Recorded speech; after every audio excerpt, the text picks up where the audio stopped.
This conference will now be recorded.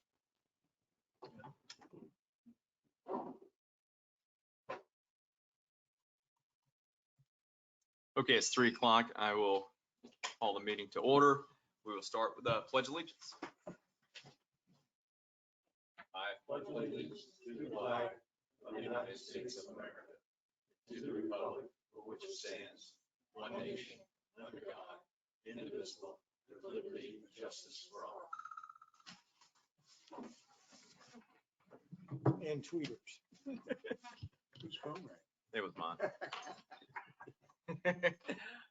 And just as a reminder, you're Untimely. You did that as a stand-in there. if you've got cell phones, please put them on mute. And if you're attending via the web meeting, make sure that your GoToMeeting is on mute as well until it's time for you to speak. I will call the roll. We've got Supervisor Flavia Walsh, Supervisor Ed Tinkle, Bob Geppert, Supervisor Doug Banks, and so we don't see Bill on. No, I do not. Okay. See Mr. Guy on. And we've got District Council and District Manager here as well. Chris, do we have any comments for today? Yes, we have 3 people. Starting number 1 with Mr. Herb Freeze, Bellagio Drive. Mr. Breeze, if you'd like to come up and identify yourself, and we have a 5-minute time limit on comments unless the board extends it. But yes, I think so.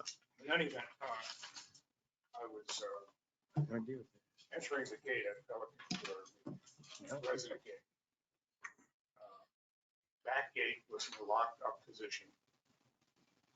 I went through the first gate, where I go my merry way, and the second gate came down on top of my car.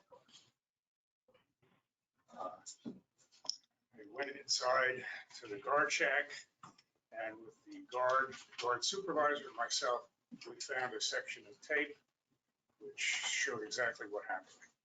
It was a large vehicle that came through. I think it was an EMT truck or an ambulance that came through prior to my arrival, about a minute before. Went through the resident gate. They locked the gates up. That vehicle passed. The back gate stayed up. And this is something you see all the time in Pelican Preserve, that back gate as well as our exit gate stays up. Okay. So as I went, as I approached the gate, I think I had every right to expect that that back gate would stay up. I sent an email over to Castle Group, and they forwarded it to Securitas as well as, I guess, your insurance carrier. Okay, insurance carrier got back to me and said they were willing to settle for 80% of the estimated costs. And that's just totally unacceptable. So I'm here today to rectify the situation. Talk to my attorney. If I can't get any satisfaction here from the supervisors, which I think I should, it's not a hard problem to solve.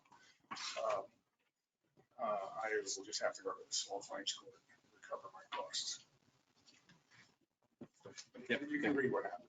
So it's pretty straightforward. Couple questions. Did the guard Securitas activate the gate, or did evac activate the gate? Evac, that's emergency I evacuation. have no idea. Is that, I'm sorry, The entrance. that's what I'm talking about. A lot of times the gate, in fact, most gates in Florida have evac, so that police, fire, rescue can go through. They don't need a clicker. They don't need any of that.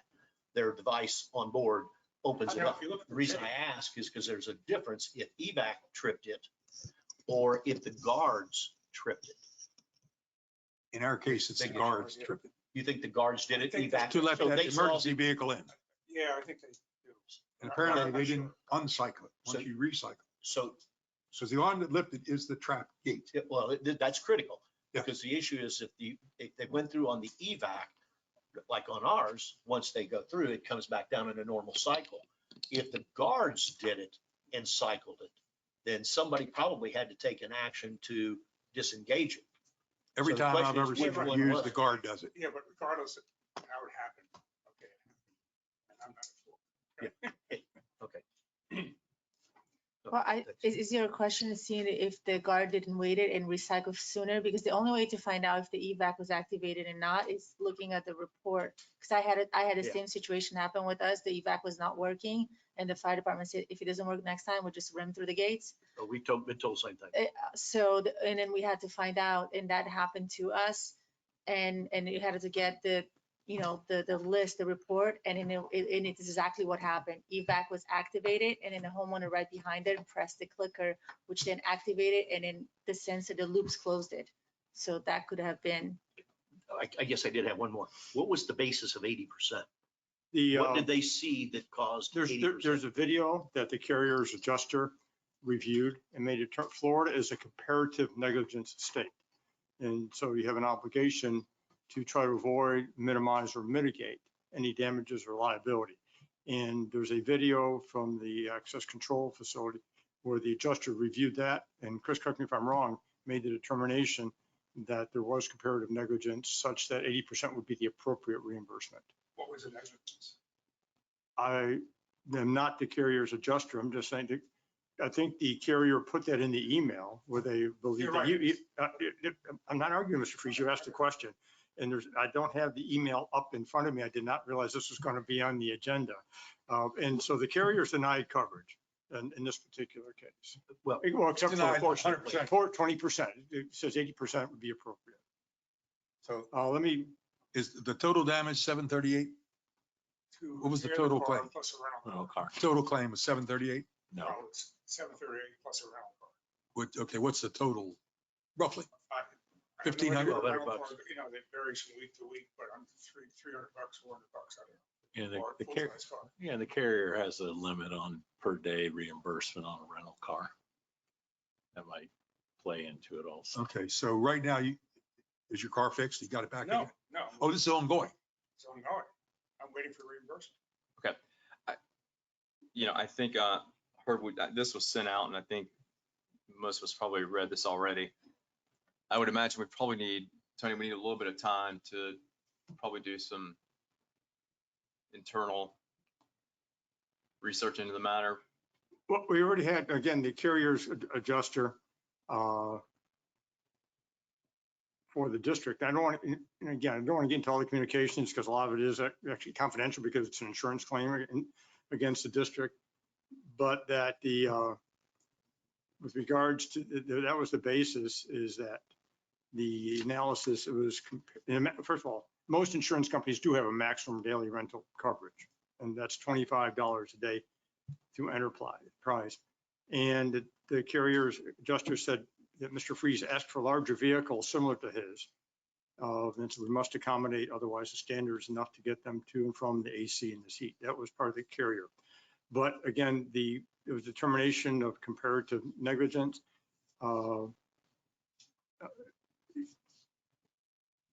No more than 25% of Mr. Freeze as the gate did not perform the duty it was supposed to. That's why the 80% was recommended. If the board wants to individually view the video, I would suggest that's appropriate. We can have Chris can set that up for the board to individually review the video, because the video, in my opinion, is exempt under public records law because it can disclose the aspects of a access control and security system. And there's a Florida appellate opinion that says those video recordings are exempt from public records disclosure. But I have a question about that. If I take you to court, can I subpoena that video? I'm not your attorney. You need to ask your attorney that. I represent the district. You need to ask your attorney as to what right you would have That's what I to will. subpoena. Go to small claim court. So, What I so was- Tony, are we really talking about 20%, the delta of the 734, which is the 20%? I don't have the entire number. So that's what, I don't know, Chris, do you have the entire number? Because I don't have an entire figure. It was probably with the rental car, because you're looking at a week and $25 a day, you know, is what they were saying on the maximum. I think Mr. Freeze asked for a little more than that. He wanted a large scale. The insurance company said, you know, our maximum payout's $25 a day. So with the $736 estimate for repair, we're probably looking at a total of $1,000. of which Well, he's going to be out of pocket about 200. it's 200, yeah, I had 147, Ballpark. 62 is the 20% of the. Well, that's just 7. 20% of 738. Right. Yeah, but then you got $25. The difference that he's going to be out of pocket is the difference between Well, whatever the daily that's- rate is and But that's a $25. choice. But I mean, yeah, what I would say is there, the 20% I think is really what we need to make a decision on. And I think the vehicle is, I mean, the board has the discretion if they wish to accept 100%. I mean, that's the board's prerogative. I would think so. Although, Yep. The board has that. and then I would think, that- Recognizing that would come out, not the carrier wouldn't be paying that. That would be the district paying that. so there's two options. We cover 100%, cover the 20%, we do nothing.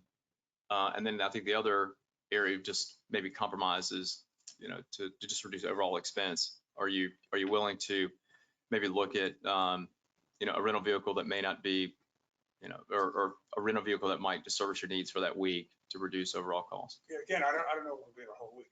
Yeah, okay. Repair shop. So you have some flexibility there, right? Okay. I don't know what- Who knows that gate system over there? Scott Charnock knows it better than anyone else. And one thing, we did get 2 additional claims, and he was looking into a malfunction on one part. Well, that's what I'm wondering. Okay. If this wasn't an evac deal and it was the guard saw the emergency vehicle coming and he opened the gates, then are your gates of the type that the pad trips and they close even after they've been automatically opened in the I don't- event of an I don't think emergency? so. Or do they have to be recycled? I think they got to be recycled. If you look at the video, the vehicle goes through, gates both open up, the vehicle passes, the front gate closes, and the back gate stays up. That's unusual. That's unusual. That's what they Look were. at The only way that can happen is if somebody's tailgating a car. There are I wasn't tailgating, circumstances. I was, No. We're talking about the functionality. Yeah. If somebody goes through and before the back gate, the trap gate releases, the front gate starts to open. And if somebody just decides to scoot through, they can defeat the system. Right. You get But caught ordinarily- in a single instance. But as opposed to- ordinarily, the back gate comes down and then the front gate opens and then the back gate. Like, I guess my question is, why did the insurance then feel that this was a, 80/20? Because on that note, if the loops are bad, any of the 5 loops on each side of the gate, because if you have 2 gates in one, so you have 10 loops in between on the pavers, and you have, if any of those fails, I mean, you have 10, I mean, you have to have 10 loops fail for that gate to be stopped open. But oftentimes the gate is left open as Herb it says, is left open. because, if you get a big truck coming through with a furniture delivery, they'll open it and the guard gets distracted. He doesn't close it. It just stays open. And we're no longer trapping people for those few couple cars until the detention's back on it and then he closes it. But I guess what I would propose on this, and I personally, is if the repair, whatever that dollar value is for the repair, if the insurance gives them 80%, we reimburse the other 20 and accepts the insurance rate for the rental car for however long that is. That seems like a reasonable cost. It's worth a whole lot less than all the paperwork we go through. Just having Tony look at it. It's gonna cost Or more. Chris, 200. Chris, and I didn't have any conversations with the adjuster. Did she indicate that if the board wanted to go to 100%, that the carrier would pay the 100%, No, we would pay, the balance, yes, the full 100% or 20%? 20%. Okay. Yeah, that seems So reasonable. I think what I'm hearing is, I think covering the 20% is something that, we would be open to do. We just need to know what that amount is. So what I would say is continue with, get your repairs done. And just let us know what the final outcome is. They're gonna have something in writing. But accept the smaller vehicle that's offered. If you want to go bigger, Okay. that's what. So the I'll board, get back. just so I understand the board's sense, and if you can get Chris and I the authority to resolve it without having to come back to the board, is that Mr. Freeze be compensated in full for the repairs to his vehicle and have a carrier pay 80%, the district will pick up the spread difference. And he accepts the rate of whatever the carrier's gonna pay $25 or for whatever the rate for is the per rental. day. And if he chooses to go higher, that's on him. Okay. That's reasonable. It's gonna have a motion. Will I have to sign something from the insurance carrier that says I'm at full 20%? No, I guess I guess the question Or is, she sent me something to sign first time around. is the vehicle in the shop to be repaired now? No, it's right. decision. Okay, because typically a repair will be made and the invoice is submitted to the carriers to pay the bill. So I don't know, is the cost going to be $800 or going to be $1,000 to repair? I have an Because estimate, Chuck. It's got an estimate already. is a locked in estimate? It's close enough. It's, Okay, no, I'm just saying, what'll happen is that once the bill is presented to the district for the repairs and for the car rent, the district will just provide a check from the carrier and from the district to pay for all that and just have a release. And just that this that's the is, easiest way to do it. that's it. It's a simple document, says in exchange for this money that's released. We don't want to overcomplicate it. It's Yeah, all no, on the I know. public record. We will cover it. Send me something in writing. Not to exceed, because I mean, we haven't looked at the estimate, the estimate said 738, and it may exceed, Yeah, not to exceed $1,000. Yeah, yeah. And Tony, you'll send him something on behalf of the district telling him that? Yes, that'll be the offer settlement, basically for $1,000 for the repairs, Not to exceed. not to exceed 1,000. Yeah. 8% by the carrier, 20% by the district, and rental reimbursement for $25 per day, whatever the maximum. We is. can't fix the insurance company limiting it 80% out of, so just leave it where it is. We'll cover the difference. Very good. If I can just have a motion to that effect, and then, I motion that. thank you. I second. I have a motion, a second. All in favor? Aye. Any opposed? So we're good. You're good. Writing in a few days, I guess. Probably by Monday, because And Mr. Guy is online at 3:16. In God we trust, all those send me an email. And oh, yeah, well, when it gets- supervisor guys joined at 3:16. I just need a motion to, I'm so moved. Second. any discussion? Hi, Bill. Hi, Hi, Bill. hey, All in- hey, hey. Aye. Any opposed? Okay, great. Welcome. Okay, any other speakers? Two more, but Matt Chitwood, Mahogany Run, Landscaping and Trees. Matt? Good afternoon, board. Matt Chitwood, Mahogany Run.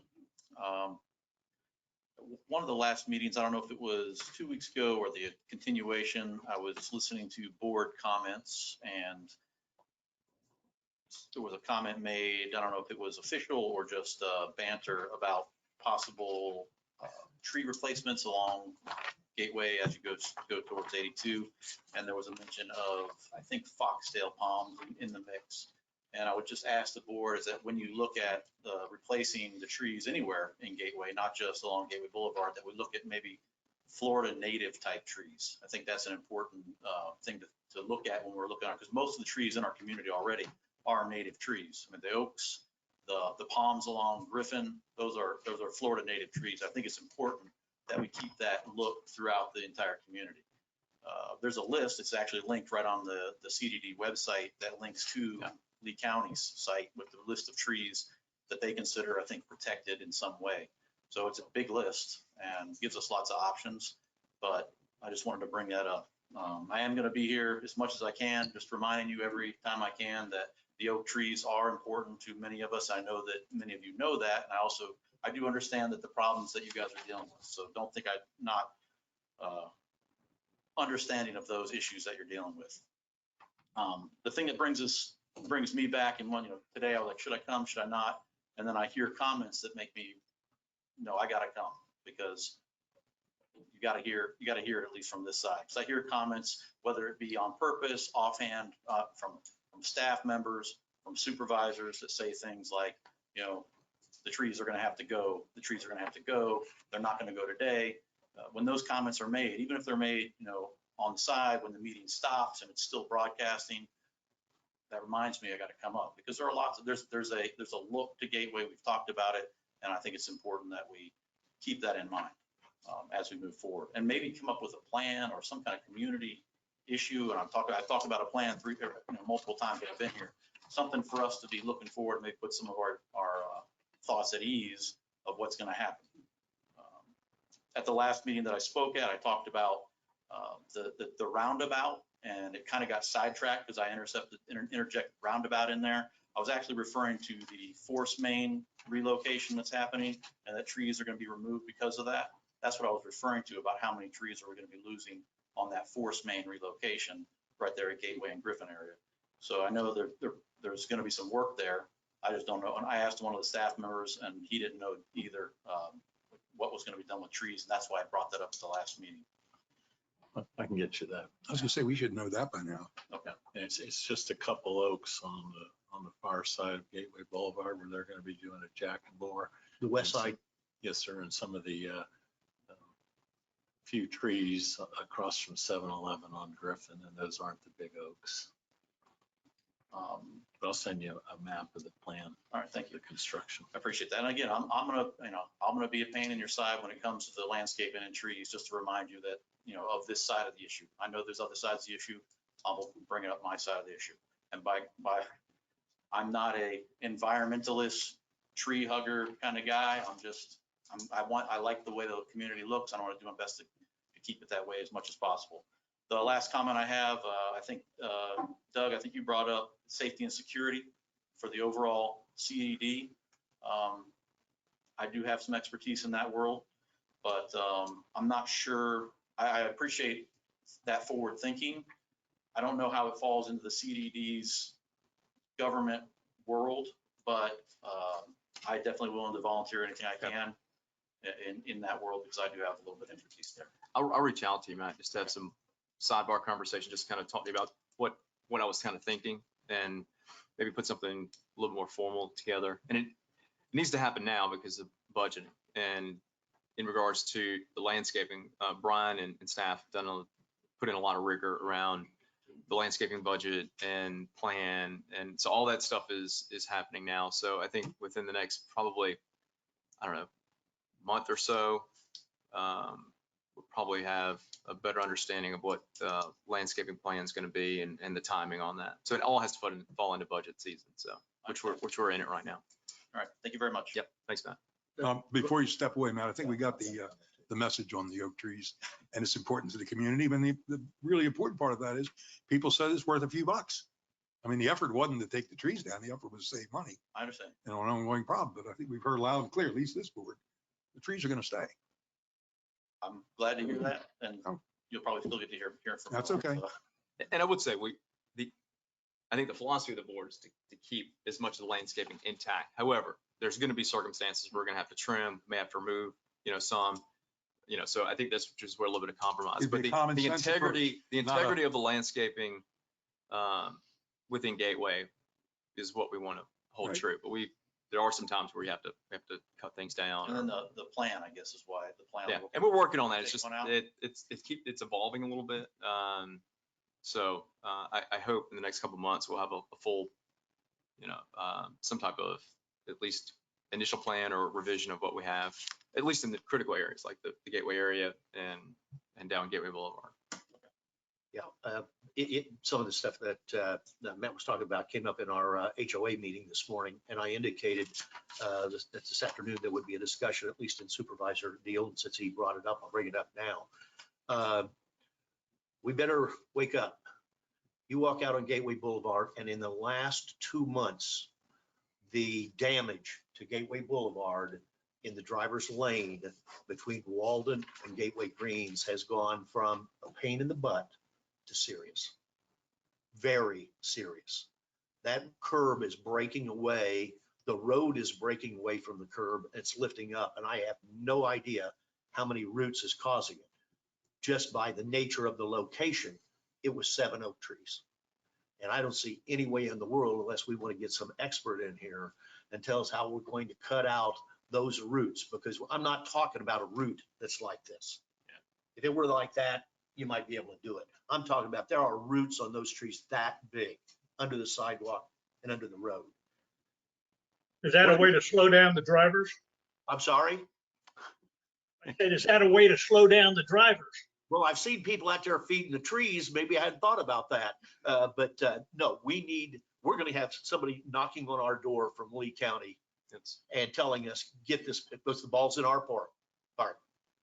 And I'm assuming when they indicated it's in our park, it's not only to fix the issue, but it's to pay for the issue because of the tree. It's their road. It's getting immensely serious on Gateway Boulevard. Go ahead, Bill. I said, it's their road. I couldn't hear what he He said. said it's their road. And that's the only other stipulation that would be beyond our control is that the county stipulated that something had to be removed or taken care of because of the damage to the road. Which We is what need to they- get somebody in there looking at this immediately to determine what our options are. Yeah, 'Cause okay. it's has gotten really, really bad. Thanks, Matt. Appreciate it. Okay, we have one more. Chris and Chrissy Mattauer are here from Mattauer Environmental, discuss past meeting agenda item 4B.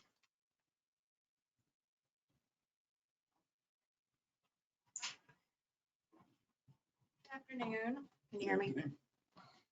I'm Chrissy Mettauer. I'm following up to an item you discussed at your last meeting. I believe it was item 4B. Brian presented invoices from Mettauer Environmental for washout repair on several different lake banks. I'd like to expand upon how we were asked to do the work, how the POs were originally issued, how the additional washouts were added to our workload, how the invoices were submitted, the meetings that were held to discuss the invoices and the purchase orders, and then deriving the decision not to pay us. Originally, we were contacted by Gateway, Elle and Brian on August 14th, 2020, which is during COVID, to look at 7 or 8 different lakes. Each 8 lakes had one significant washout. Lake 82 had one significant washout, and a Carolina Willow behind 12900 Village Gate Court. That was the job we went to look at. Chris went with Brian and Elle to each lake. He was taken to a specific washout, and he was asked for a price to repair that washout. We wrote proposals for each washout that we looked at in the amount of $1,800, except for Lake 82. The washout was $1,800 plus an additional fee to remove the willow. Okay. We were issued, and I have a copy, right after we submitted our proposals in 2020, we were issued individual purchase orders for each lake's specific washout. It was during August. The rainy season was happening. We never were able to complete that work before the end of 2020. We received new purchase orders from Gateway without request. They were just sent to us for the same work, but they were structured differently in January of 2021. I had 4 lakes on one purchase order and 3 lakes on another purchase order. Still priced at our per unit price, which is what we quoted. We are hired to do your lake bank restoration. We intended to start that project. It's a very large project on Lake 59, the end of March. At the end of March, we've moved in. We're communicating frequently with Brian and Elle. The lake level on that specific Lake 59 was not dropping as the rest of them did. It was brought to our attention, hey, while we're waiting, we still have these open purchase orders for you to go take care of these washouts. We'll go check them out. If they're ready to go, you can do that while you're waiting to do your big project. No problem. Key detail. Chris Mettauer had a shoulder replacement on March 22nd of 2021. On March 30th, they took our foreman around, contacted Chris, and said, there's now more washouts on these lakes than what you originally saw in 2020. There's more sites. What's it going to cost to do these additional sites? Chris, who was at home, he wasn't in pain, he wasn't on medicines, but he wasn't allowed to be in the heat and sweat because of his surgery, said, they're all the same. They're all in the same locations. They'll be the same price, $1,800 a washout. There's nothing significantly different about any of them. Okay. So if you want us to do more, show our guy what you want, and that would be the price for the washouts. Okay. If you've ever dealt with washouts, it's always a specific price. We've been working for you all for many years. I've repaired washouts since 2017. It's always a price per washout, okay? There shouldn't be any confusion about that. Now, they started one lake around 3:30. Sorry, I know it's a lot of information. As we started going, the office, they did one lake in 3:30. We're jumping back and forth between 59 and the lakes we were with the washouts. Around April 20th through 27th, they started working on Lake 78 and 82, where there was all these multiple washouts. I have notes from my field guy where Elle showed him the additional washouts that they wanted us to replace. Chris met with Brian because the office said RPO is still issued in the quantity of 1. Chris, on 4/22, was finally allowed to drive. He drove to the office, met with Brian, brought the job folders and said, how do you want to deal with the PO being in 1 and the added washouts? We were told to wait till the end because we didn't know exactly how many we were going to complete before we had to stop and get back on Lake 59. So at the end, whenever there was a final quantity, either the PO would be adjusted or a completely new PO would just be issued to us. Okay. My office bills based on our field reports when they say they're done. My office received Lake 82 and Lake 78. Washouts are done, a total quantity. She did up a bill and sent it in. So our assumption was you'll get our bill. You have the exact quantity that we're building because now we're back on Lake 59 and you will make adjustments to your purchase order like you told us you would. When Brian received the invoice, he sent out an email that said this wasn't approved, which totally caught us off guard. Wasn't approved. We told you when I have the email documents in here. Regardless, I called a meeting and I included the district manager. At that meeting, he admitted he met Chris. They did discuss waiting till the end of the job to get the final quantities on the washouts and that we would be paid. There was no surprise. So I have so many notes and so many comments about what I saw from the last meeting, but ultimately it didn't make sense to you all what we did because it wasn't true what was told. We went to your office, requested a change in our purchase order, and were told to wait. We were directed to do these additional washouts they knew it was an additional cost. We've dealt with both of these folks for years. You know the price it costs to repair a lake bank.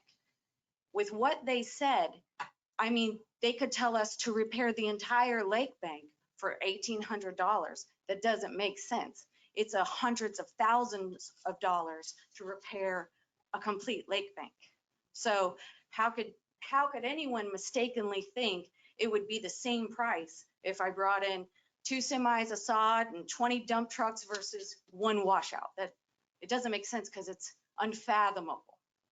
So I would like to speak about it more. I have so many comments and so much information for you to delve into this. It's just, I know I have 5 minutes and I'm. Yeah, no, I understand. So if I'm understanding you correctly, the original purchase order agreement, the original scope of work, from when that was established to when the work was done, there was additional work identified in between that time period. It was identified at the time we went to do. At the time, job, right. The additional. So work. from August of 2020, Correct. when you were going to be doing 8 washouts. Correct. 8 different ponds. Just single washouts. And that's what this email. So the scope changed. There was, if I'm hearing you correctly, you requested a change order or an additional PO, and you were told, wait until the work's done, and then we'll do a change order PO at that time, because there was still work being done and areas being identified. Finished before we started back on Lake. Okay. All right. Questions? I don't know about questions. I sure as hell have comments. This is 2 issues. One issue of process. This is the best example I know of totally screwing up a procurement process. I've never seen anything like this. But what blows my mind is that it was salvageable. It's quite obvious that we originally intended to do 8 washouts in 8 listed ponds. That's on the deal. The total cost was about $14,000. plus or minus. We had budgeted $40,000 for this work. So there was an allowance that somebody knew that there was going to be additional work to be done. What I'm frustrated with is that those other 6 ponds that didn't get their work done are people that I know and are upset as to what happened. The opportunity should have been, or the process should have been, as we come back in here with the change order, that would have certainly at that time, when we had, I'm guessing, between 13 and 14 additional washouts in the 2 ponds that were done, because those 2 make up about 25,000, which is using the whole budget of 40,000, is that we should have come back here to where we could have said, then we need to appropriate more money to get the other 6 ponds done. But to come back and not issue a purchase order, not issue a change order to this really has got me frustrated, because now what do we do on these other 6 ponds? I don't know anybody that would not recognize that $1,800 is a very reasonable washout price. It's a number around 2,000 that we've been working with for years. So to think that anybody is going to do a pond for $2,000, and that's inclusive of one washout or however many we tell you, is crazy. Nobody's going to do that, because the first thing it is just, well, do this one, do this one, do this one, do this one. So you're gonna do 2,000 for the whole lake. Correct. That ain't gonna happen. That dog don't hunt. So the problem we now have is that I was of the understanding that there was a week ago when we had a discussion of this, that it was a staff payment, that it was $1,800 per pond, period.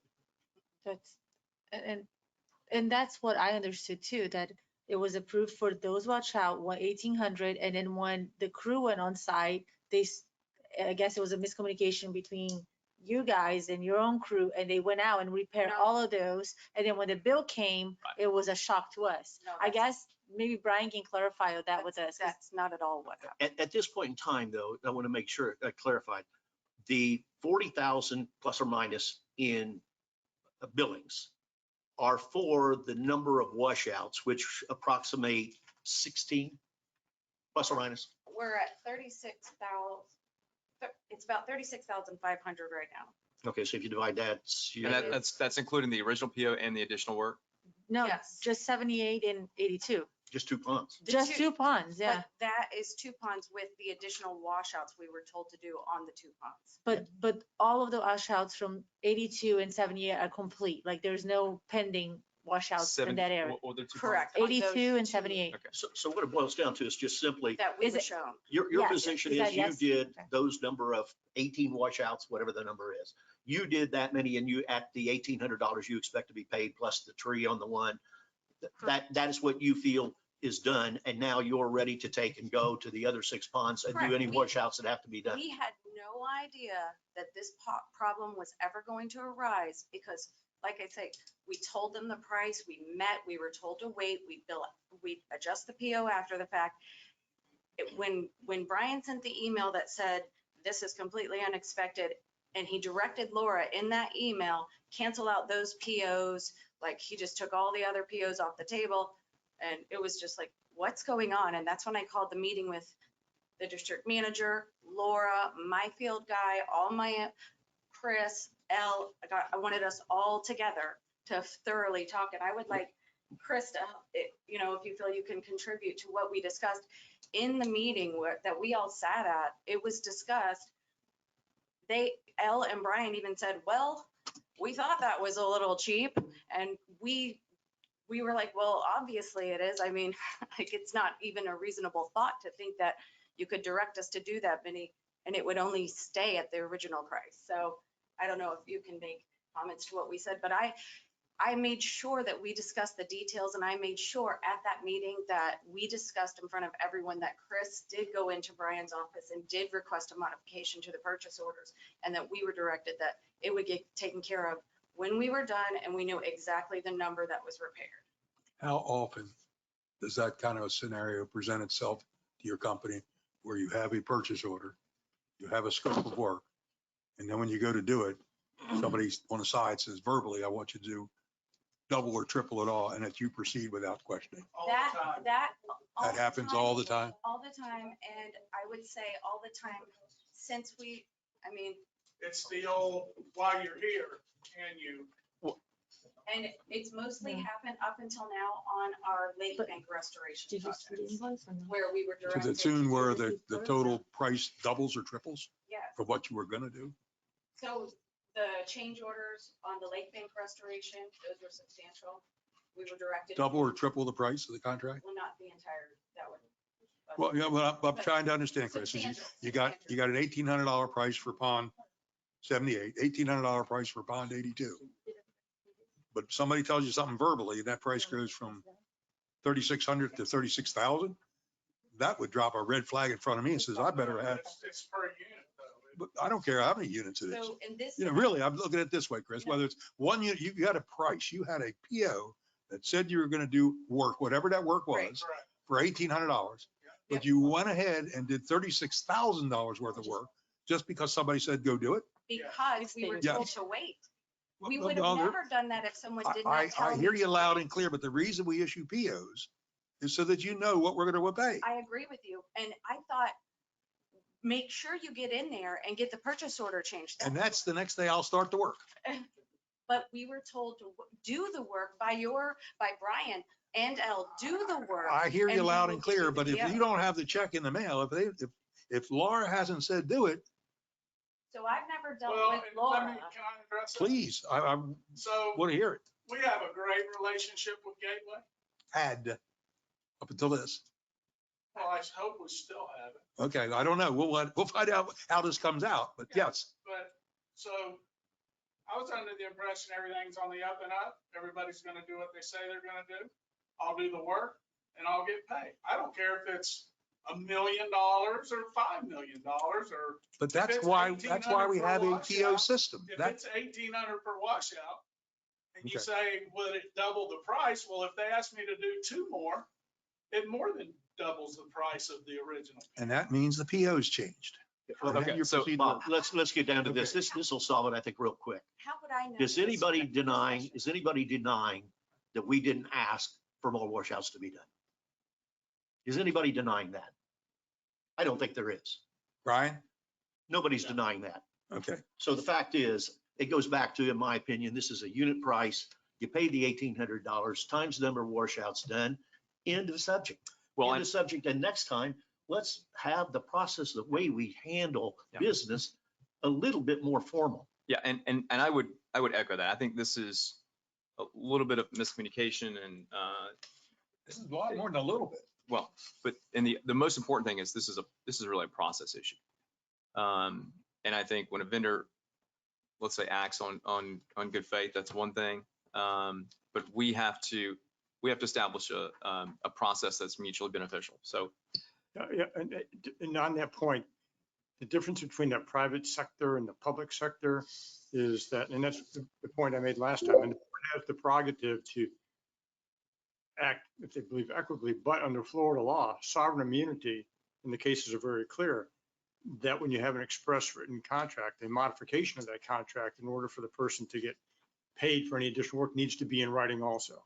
So, I mean, that's one of the principles in Florida law. It's a different concept with the private entities than with the public entities. So with the meeting notes from the meeting, Yeah. when we held our group meeting to discuss this, and Brian agreed we were owed the money, and the district manager sent out an email summarizing the outcome of that meeting, that we would be paid, that this was an error beyond our control and we were owed the money. Is that a written agreement to pay us? It's not a written change order. I mean, I didn't see any written change order signed by both parties. Well- But the board has the discretion, if they wish to believe. Well, that's why I went But back. I think on a go-forward basis, I think the message needs to all vendors is that. And as a vendor- And from the process, like you mentioned, and everybody's mentioning, As a vendor, those those change orders all need to be in writing signed by both parties. Well, Okay, here's, but- here's the one thing, Tony, where I have a On a little go-forward bit, basis. little bit of a difference, little bit of a difference. There are change orders that you do that are field change orders that are done to save money. Incidentally. They're done Yes. to save money. Incidentally, Rather no than problem. mobbing in and mobbing out. Rather than mobbing We've in seen and that mobbing out. several times. Since this one did not have, if this one would have had not only an issue about the number, but the price. And we were talking, well, it's not 18 now, it's 21. Right. Whole different ballgame. So, but at this point in time, that's why I said, I don't think there's anybody that would argue that the work that was to be done, or the work that was done, needed to be done. Correct. What it boils down to is we need more money to do all the work that we agreed and budgeted to be done. Yes. But I totally agree with Doug. It's back to a process thing. It would have been nice if we It's would have hard come for back. me to believe that a washout that was in one condition on the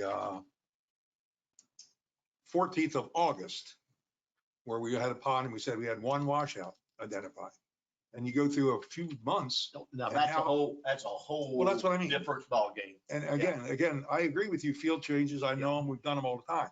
But a field change isn't going from $1,000 to 100,000. Yeah, I don't know A field why. change is going from 10,000 to See, 11,000. here's the thing, Bob, that could have happened. August, it was in wet season. Is a very good chance that the water level was up to where the damage of those others weren't observed at that time. And then by January, Or they not were, significantly. they were not They significantly. were viewed. there. So I'm going to give everybody the benefit of the doubt on that. I can clarify that for you. Washouts are. There were other existing washouts. They were not as severe as the washout at the time he looked at. the And I job. would expect that. And so when they asked us to add on, it was because they had gone around to look to see, is this work doable? Because remember, we're dealing with high water in Lake 59. So Ellen Bryan checked the lakes with the washout to find out, is this repair a viable project right now? And they discovered the washouts were worse, the ones that were not previously addressed. That's why we were asked if we could do additional, because they had gotten worse and now needed to be So it was addressed. rescoped. There was additional scope added, whether it was whatever By a magnitude verbal of agreements 8. going on. But I think we would all understand that based on, there's precedent here when it comes to per washout cost. Always. And I'm not really sure why we didn't pick this up on the last discussion. It sounded like there's more scope and more conversation here. So anyway, to resolution. I think one, we need to just mutually agree moving forward, any change orders just needs to be formalized. And it doesn't necessarily have to come to the board, but it needs to, come in writing to Chris or to Brian, just acknowledging, yes. Somebody issues a PO. Well, it does need to come to the board if If it's going there's to a dollar. impact the scope of the Somebody project. issues Well, a PO. Yeah. If the dollar amount exceeds what was approved. Yeah, because we had 40,000 budgeted for 8 lakes and we obviously got 2. So of the that's 8 lakes moving done. forward. Now we need to talk about resolution. So just explain to me the existing Just pay the existing bill. bill That's the answer. for the 2 ponds, 78 and 82, about 18 washouts. That's 37.5. Is that accurate? Yes, I have Okay. outstanding on one invoice out. We've been paid for one. So the outstanding balance on my invoice 1755 is $18,000. Okay. And that is for Lake 78. Okay. That's what's owed as of right now. Correct. Now, And hold on, let's make sure.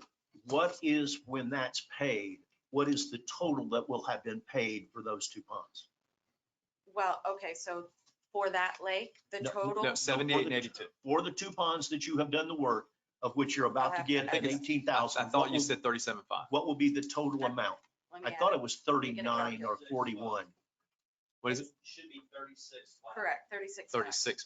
36.5. I was gonna have to add the 2 invoices. So in other words, you've been paid 18.5 and we're paying you another 18,000.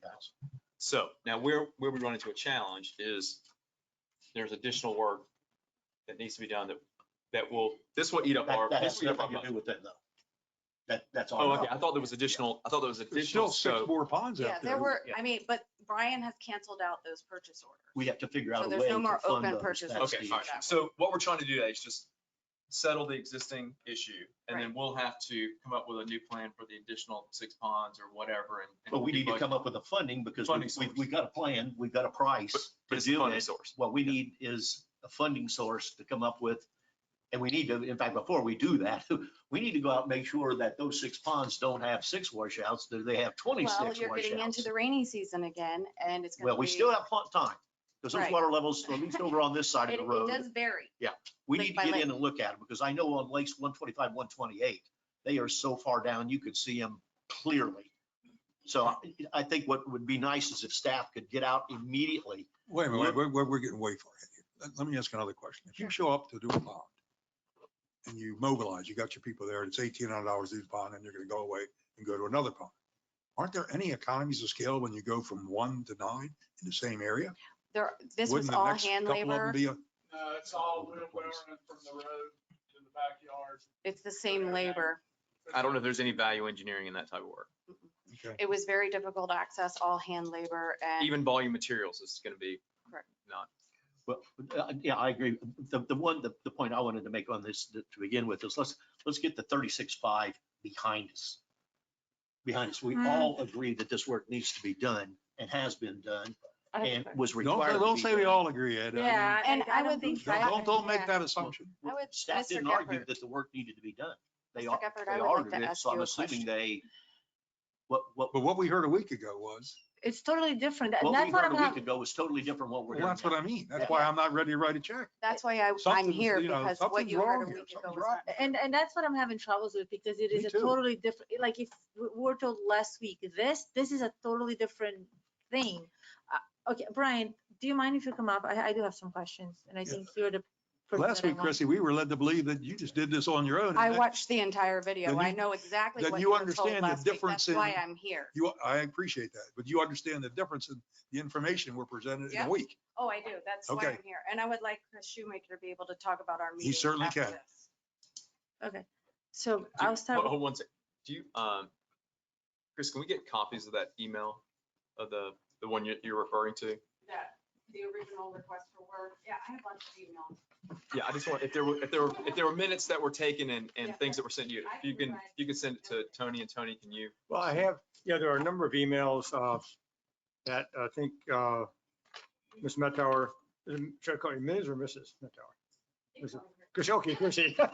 You're universally correct with Chris. Okay, I'll make sure, there's three of them, so you gotta pick out which one. Chrissy M. That sent to Mr. Tinkle. Mr. Tinkle forwarded them to me. I don't know if all of those emails are the same, contain all the information. Okay, so mine's, I can forward that to Chris Shoemaker, or I can ask, I'll send it to the office, ask them to make copies now. Okay. How's that for everybody? Yeah, that'd be great.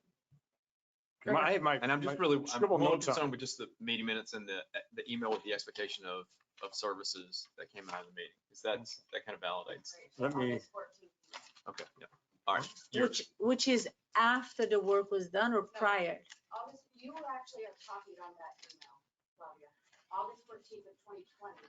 That is the email that L copied me, you, Brian, where we looked at these 8 lakes, the willow tree, and come back to curve work. Okay, And it's the washout on this lake, the washout on this lake, the washout on this lake. I don't think there's any question on the August 14th. that, Sure. I was gonna say, that I don't have questions on that meeting. No, And I then- don't either. Yeah. First question, so are all the washouts on 78 completed? That they needed to be done? Like if you walk on 78 right now and you can say it's regardless of who pointed out or That would not? not be 100%, no. I mean, No, you'll so- never so get they're them all- still not- You'll never get them all the way unless you do total bank. Okay, so they're not, okay, and then, does that apply for 82 as well? I haven't checked since the water's up, but I mean, you're not gonna get them all unless you do total lake restoration. But I know. as far as we know right now, anything that was considered severe, Yes, those have been identified and fixed. Just for terminology, a washout is a swell between homes? Is that what we're talking? it could Or be is this there. something in the water? Most of the time it's in the water itself. Bob, because ours when the are worse water's than that. down, They're you down see in the the water. washout in between. I know you Okay. probably saw some with L when you were on 58. Did you see some washouts? Most of the time they're in between the homes. where The only thing I saw with, between the homes, I saw it on the grass. Saw a lot of that. Well, most of Didn't these, see much in the water If you went unless to it was a 125 mitered or end section. 128, you saw a I washout just that wanted started to make sure on we're the talking about the yard same and thing. progressed into the lake. So they all started in the yard. Oh, yeah. Okay, yes. but we're together. These are on the ponds, correct. Okay, so when we, and I understand, and because I had a question about reissuing POs, not even for this, but for another pond and completely different issue. So when we issued the PO in 2020, And then we started going back to, you know, a new year, having to reissue another PO for the same thing that we already had approved. I questioned that decision, and I guess it was a good thing, and we did that. Was the meeting that you had with either with Chrissy or her husband or their Chris. staff? Chris, Ellen, and myself. Okay, We walked the ponds again. This is the April meeting, April 21. No. No, March, It'd be March. March March 20, meeting. March 30th. No. Oh, I wrote these dates down. It was prior to that. I know we had a meeting mhm. It wasn't prior to that. and the only, and Let Brian answer. I'm New asking. PO in January 20. we discussed this. Elle and I asked him when we said the pond was $1,800. There was no per washout. It was for the pond. I don't want to split hairs and accuse people of calling each other, whatever case may be. We had a meeting with Chrissy, myself. I said, we'll clarify this. From now on, everything will be documented. I want it broken down. It will not be per washout, will not be this on a total price, and here's what it may be. When you go back and look at these POs, I know one was for 2,300. The other one was for 1,800. That was, this specifically says in here, repair the washout. This was back in August. We had newer ones made, but August of 20 or 21? August 20 is what it says in here. But when we got these, it said repair completed. One was for 2,300, and that was to take a tree out. Well, they took that price and multiplied it by 9 instead of the 1,800. That was an error. So, okay, that was correct. This, now we're from 45 down to 36.5. To clarify this and make it easy, we did have a meeting with Chris and all of us. We said, fine, we'll cover the cost, but from now on, it will be in detail. There will be no more miscommunication. You will not exceed. It'll put on flat out, do not exceed. I don't want to come back and say, well, we fixed 10 of them. You're authorized for 5. So we're not going to do that anymore. Well, you got a problem. You got a real problem. Okay, doing Ed, this. I asked the question, so let me finish with this. I have a problem with that statement that we are gonna cover the cost, because I think that's a decision that the four of us make here, not you, not Chris, not anybody in the office. So Unless there's budget. Right. Correct. And because I'm fine with staff saying, okay, there's 15 washouts.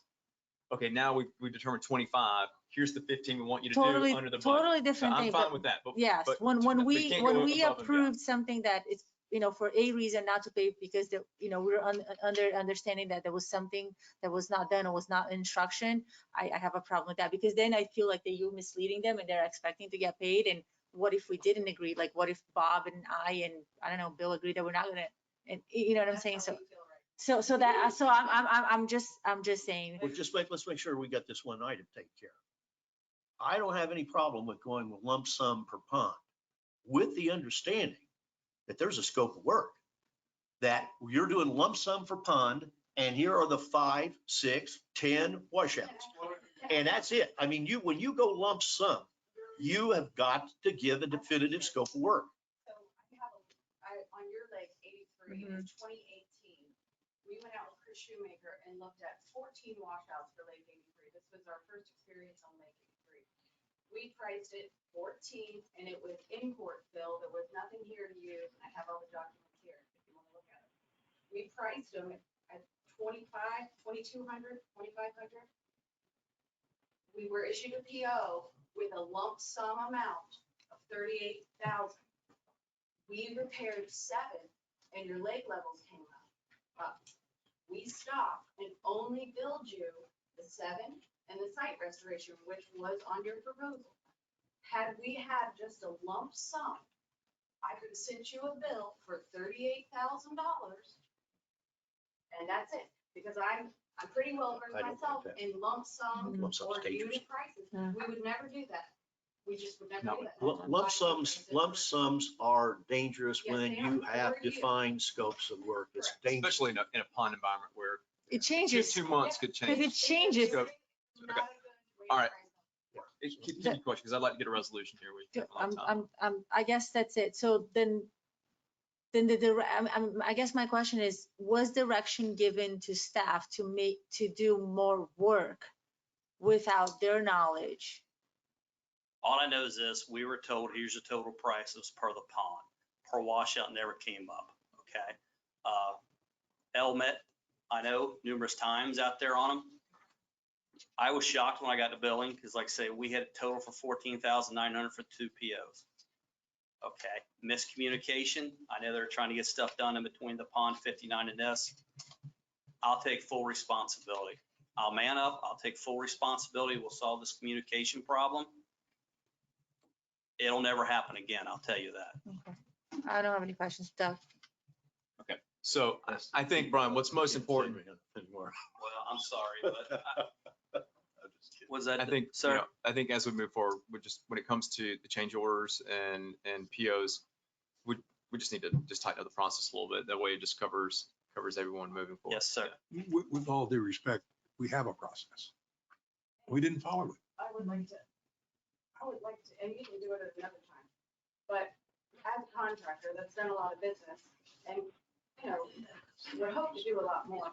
Do you understand that? Because Bill will not hear you. And just for the record too, when we've got a purchase order here, it's 2221 335, and it says washout repair Lake 128, one each at 1,800 price per unit. Right, So I mean, one each, I don't know how we get any one clearer. each. That's what I mean. I But know. Yeah, we didn't follow that. That's the bone in my Well, throat. it's a per unit price, so Doesn't say that. what, Yeah, It it says says yes, one that's each. It says one each. and Washout on at my one each. proposal, that's The- a unit price contract, right? the washout is singular, and every other proposal I've done for you all, if there's anything more than one, it's, I give you the quantity, I give you, and I bill per unit. That's a unit price contract. And Mr. Gephardt, I can appreciate what you're saying, but how as a vendor, and I would like this for the future, I go to the manager who's responsible for issuing my POs. He tells me to wait. I will give you your PO, the new one that works, once you've completed this, because we don't know the quantity. How would I, as a vendor, know? The answer is to- very simple. to Chrissy. No ticking, buck no that. laundry. Issue the PO. Well, I know that now, but Well, looking at the situation, we he's should the know man that, that yeah. Yeah, issues. that's these, a step. Okay. You know, Okay. so. I mean, you Otherwise, guys for why coming would in. we even have POs? Yeah, I think we have an answer. Thank you for coming, and we appreciate it. And we look forward to future and continued partnership. Can I clarify one more thing? Yes, really quick.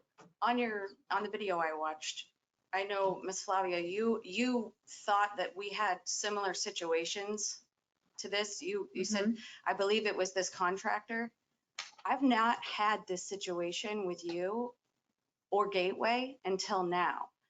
The only experience that Met Tower has with you all is in 2018, when we were hired to do those washouts, where we only got 7 done and only billed you 7, and we never had a problem. I never met you then.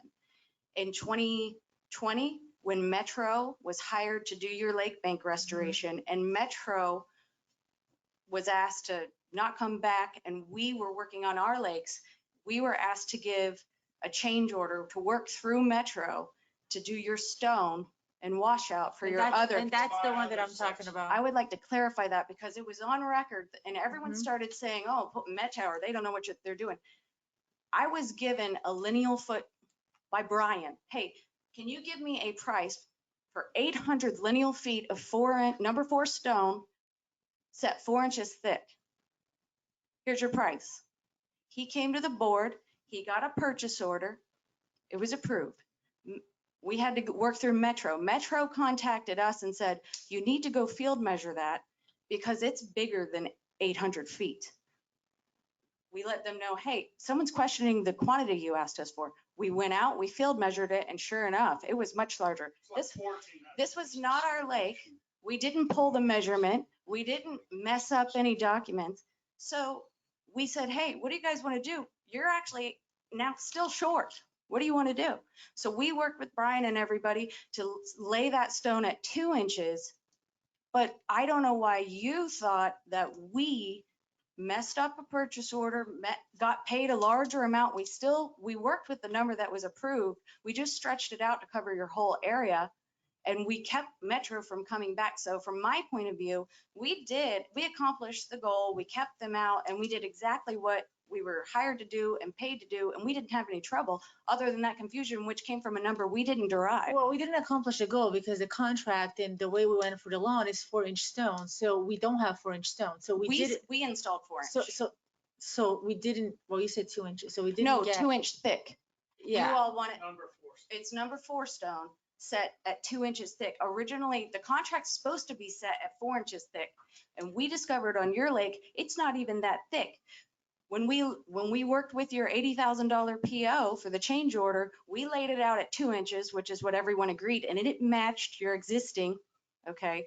But we didn't do anything wrong. We didn't do anything different. Chrissy, I can say as a board member, I was Yeah. involved in that. I was totally satisfied with the solution that we came up with, and I didn't see any hanky panky. Yeah, No, the hay- and it we was were not, definitely a we weren't, mistake. we didn't come It was a up with that mistake. number, and we didn't I understand overcharge that. it. I just want to make sure Yeah. everyone gets No, their we appreciate reputation that. right. I didn't have a problem with that.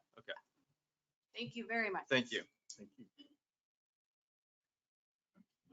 Chairman, I think some action then needs to be taken by the board. I think. Yeah, I Yeah. think we need to make a motion revising what action we took at the last meeting and authorizing payment of the remaining $18,000 invoice to make a total of 36,500 work done on those two bonds. And can you set the invoice number, I guess, for the record, just so we have it correct? I don't know that I've got that, Tony, Chris, the do you have invoice that? number. The invoice Give number. the that's- invoice number, Chris.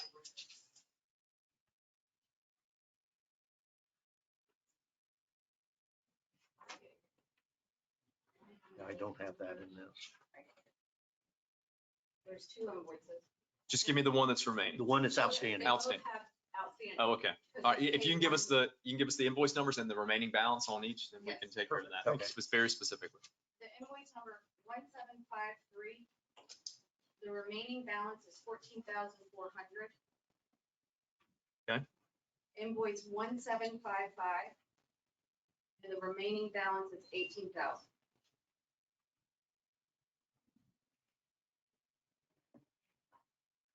Wait, That only totals 32,400. Yes, you're. Well, because I received the payment for one washout on each of those. yeah, I just want to know the remaining, what's the Yeah, that was remaining the balance? remaining balance for those. I thought the remaining balance was 18K total. Yeah, I thought the remaining balance thought was you said- 18K total. What you're saying, the remaining balance is 32,400 total. Correct. We've been paid for one washout on Oh, Lake that's 78. the problem. There's the problem. Oh, okay. So we still have the budgeted amount, but they've only been paid.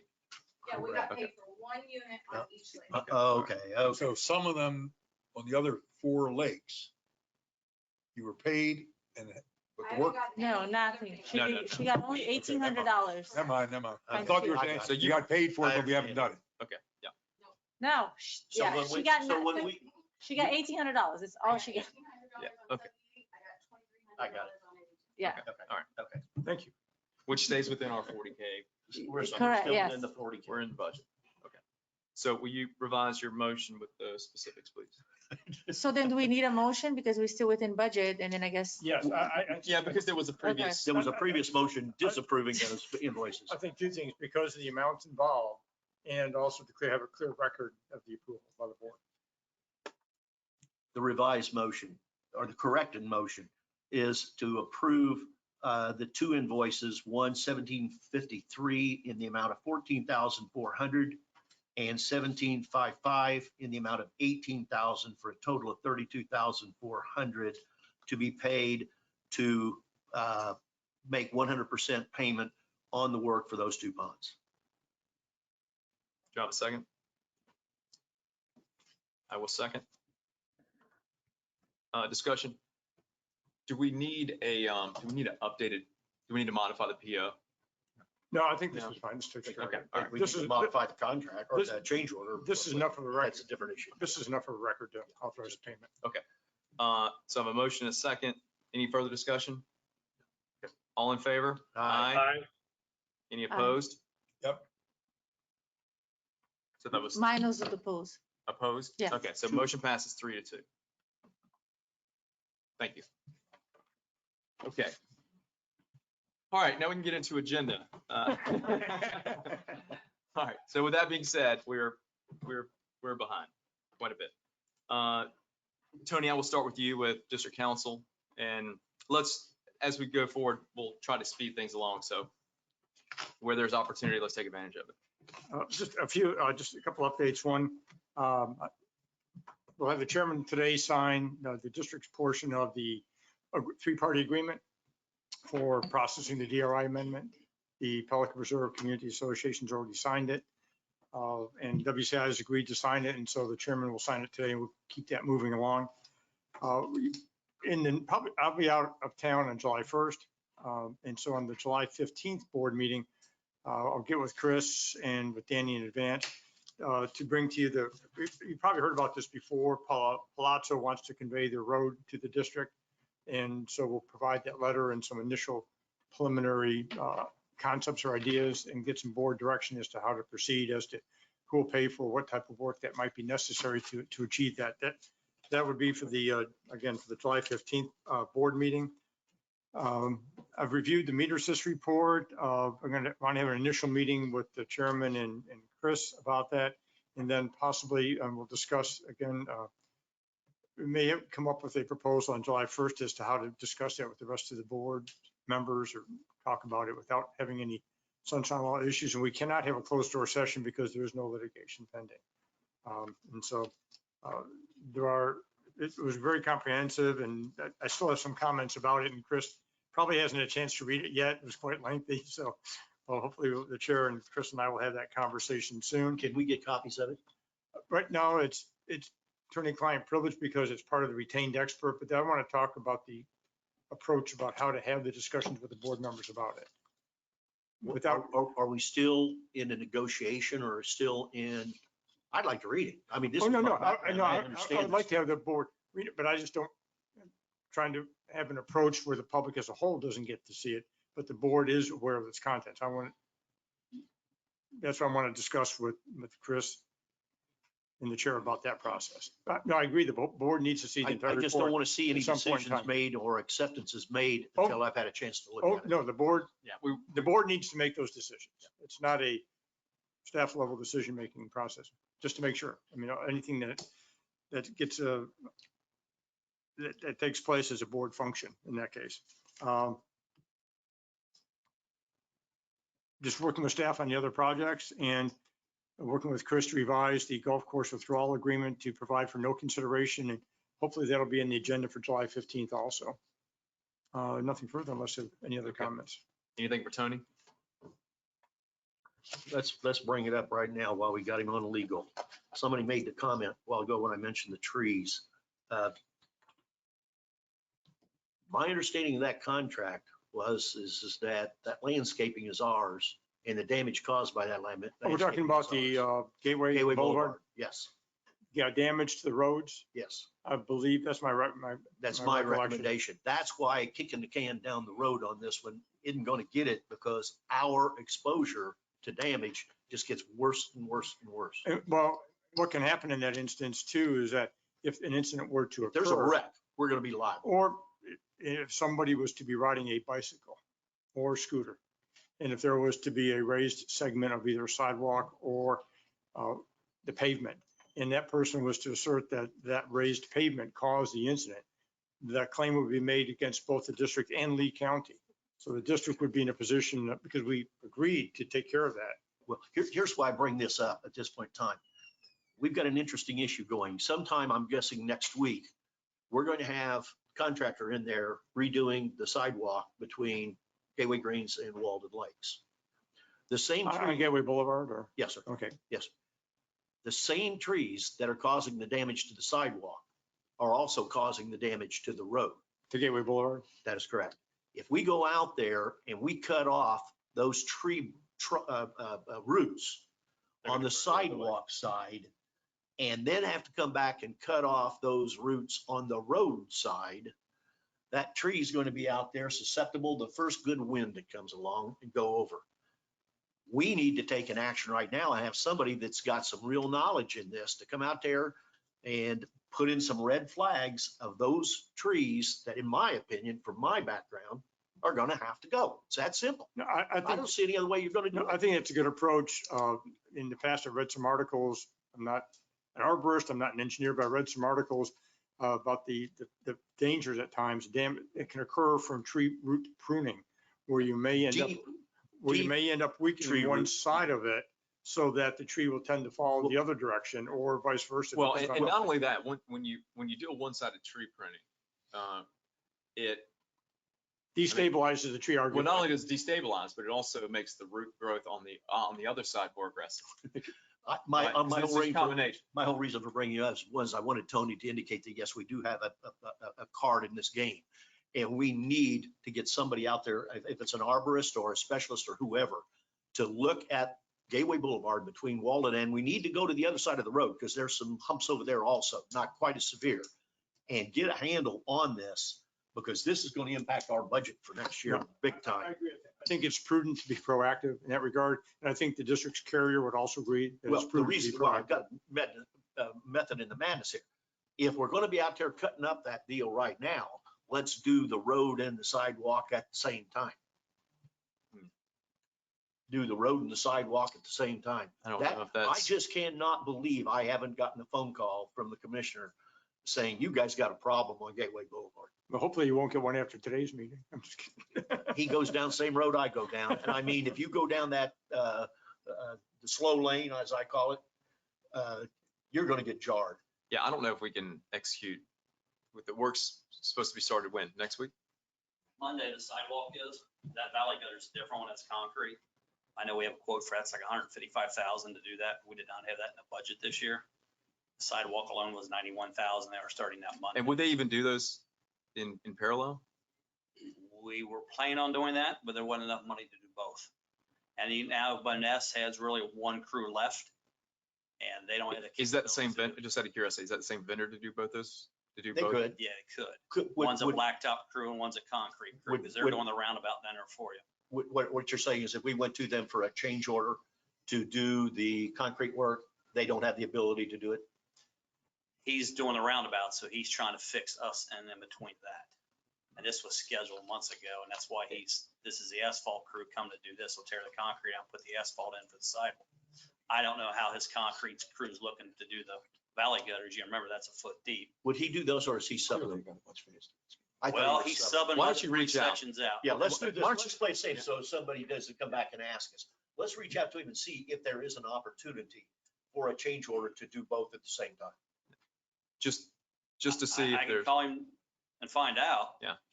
But like I say, now you got MOT it in a whole different volumes. I gotta close that road, a whole inside lane. Yeah. And that's gotta be. well, I mean, it could delay that work, but I think we should at least just look into it, see what our options are. My- And the value of that from their perspective. My plan was is to have come back, either them or a different crew, when I do budget and redo the whole side over there and redo the valley gutter, because you might. have to Well, I mean, do we've got MOT. reserve on there. Because we have to tear out the tree. My worry is we get the sidewalk done, then we're gonna come back out, tear out the tree. We're gonna tear up the sidewalk in all those areas where the trees at. Well, I think we should at least take a look at it, but I Yeah, think, I'd like to see if he would do it. If he would do it. If he doesn't, then one choice is either go and split it into the two components, or we delay the sidewalk. And I think that sidewalk is immensely dangerous. I wouldn't personally recommend delaying that sidewalk any longer. I don't Yeah. either. You're I way, don't but either. you're way out of ADA compliant, I can tell you that. I That's the know, worst one out it's here. horrible. yeah, it's terrible. And I think, again, I don't want to speak for the board, but, I think my position is I want to maintain the landscaping, the historical integrity to the best of our ability. And modifications occur when it poses a risk, or is just, not the right. Let's thing. at least to get a professional in here, arborist, if it's an arborist, whoever, to tell us, can we do the sidewalk and do the roads and keep the tree? Because I even think too, like, there's A enough, better way to frame it is, how can we How can not we keep the tree? damage the trees? because there's still, that canopy is pretty thick. I mean, Well, if you had to remove some trees here and there, it's not gonna change the overall. You gotta remember, you gotta remember how high that, Oh. Down tiger. Yeah. you gotta, Selective.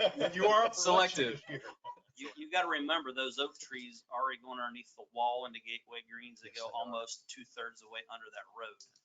That's 40 feet, 50 feet up and those oaks go out that far. It's whatever the canopy is. So to me, I mean, you're Send way them all to farther than Gateway you Greens. think. I mean, that thing's already crossed both lanes of that road. Can we get I think we'd be better off for all of us if we have a professional that comes back and tells us, this is what you need to do to, like you said, save the trees. Yep. Or in the opposite, say, you can't save the tree. Then we've done everything we Then we've possibly done can. everything we possibly can. I agree. Okay, thanks, Brian. Appreciate it. Yeah, thank you. All right, is Tetra Tech on? Steve, you on? Hey, good afternoon, Supervisors. Stephen Agapia with Tetra Tech. Can you all hear me? Yep, what you got? So first up, we have an action item. It's a recommendation of award for Gateway Boulevard at Griffin Drive Force Main relocation. We reviewed the bids and we're recommending award to Quality Enterprises in the amount of $716,100. It's quite a spread. Well, I looked at this real close. A question for you. Go Yeah, ahead. go ahead. Yeah. Question I got looking at this, Stephen, pay item 2D. If they I don't think they unbalanced the bid because all three of them did it. That cost for, I take it that's the boring and jacking, the casing of the 16-inch under Gateway Boulevard, This is 86,000, and the low bid was 299. The second low bid was 383, and the high bid was 483. That is a significant, in fact, that difference alone is equal to the differential between our estimate and the price. So what it looks like it's telling me is that the boring of that 16-inch and the casing pipe, that pricing is up over $1,000 a foot. That is unbelievable. Yeah, I mean, our estimate was definitely lower than the rest of them, but with the way things are right now, I mean, we have contractors that are, refusing to sign contracts with municipalities like Lee County because material prices are so high right now that the time they bid it and the time that it goes to award, the prices have moved so much. That's trying to lead you into another response. It's called open cut. Okay.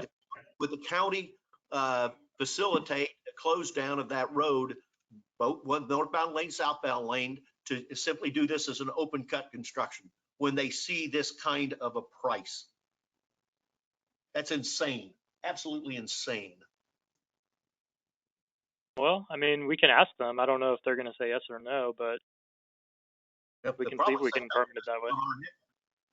But my point is, this is, if you value engineer this, and we're putting in the rest of the pipe in at 16 inches now, granted, or 16-inch in grass. So you do have the surface restoration that you have to take care of. But holy cow, it's almost a 4 to 5 to 1 split of boring and jacking as opposed to just open cutting the road. I mean, the county open cuts their roads all over the place. You can see it by all the patches. Why can't we do it? And forgive me, I'm not super familiar with the plans. Fred Middle, he's the engineer of record for this. He also, reviewed all these. I'm just going to see if anything sticks. I'd like to have somebody just go to the county, say, hey, here's these numbers. They appear to be real. They don't appear to be unbalanced.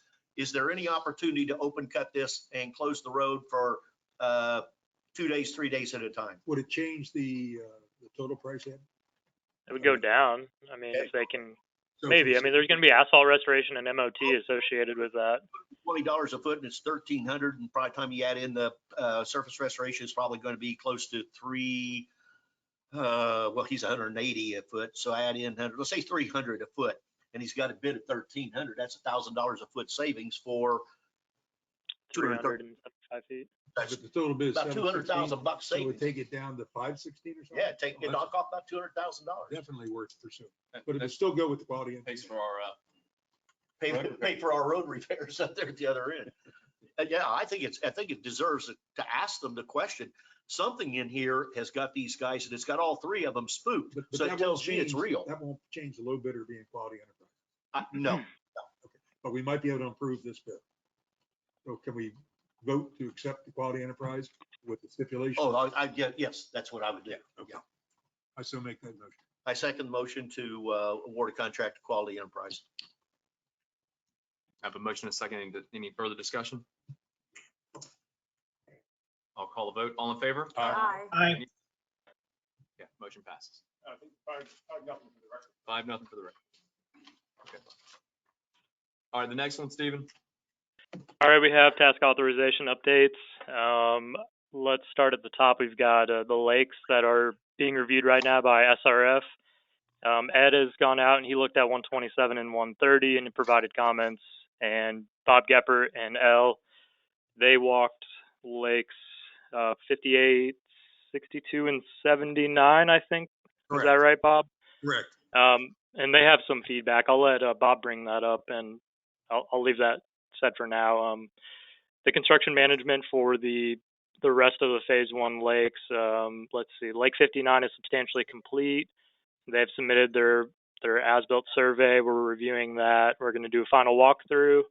Lake 59 is in Stony Brook for anyone who's listening or trying to follow along. Lake 123 is probably 75% complete. They've installed stone. This one is in Gateway Greens off of Championship Drive and Mahogany Isle Lane. Tiny little lake, and it's real tight back there, but they're wrapping that one up. Lake 93 is still pending. We're trying to nail down a date when Met Tower can get to it. They haven't said for sure if they're going to be able to with the coming rains. So that's essentially it for those projects for the construction management and the CEI. Flowway weir adjustments, we have the signed permit application for South Florida, so we're going to submit, and then we'll be at the mercy of the district. It's usually about a 30-day turnaround time for the first review, and then we'll have an RAI. So that process is going to start here shortly. Commerce Roundabout, CEI, that's ongoing. They've been getting pretty close to time things in over there. The rest of them are kind of miscellaneous. There's one here Tony's kind of familiar with, and Chris is too, the Pelican Preserve road improvements. This was like kind of miscellaneous work directed by Pelican Preserve. It included adding some rumble strips over by the community center, straightening out a walkway, adding a crosswalk, and adding some speed limit signs. So our task was to make permittable plans for permits and for bidding and apply for the permit. We did those things. The only thing that was left to be done was for one contractor to go in and pick up the permit. They had to be a licensed contractor to pick the permit up, pay some fees, and provide some insurance and bond requirements. I don't think that ever got done. I know it didn't get done. Pelican Preserve had the work done by multiple contractors, and then they're trying to close out the permit, but they actually never got the permit. So that one's kind of up in the air. I'm not really sure how we want to handle that one or what we want to do there. The work is done. The work is done. Path is straightened out. The rumble strips are installed.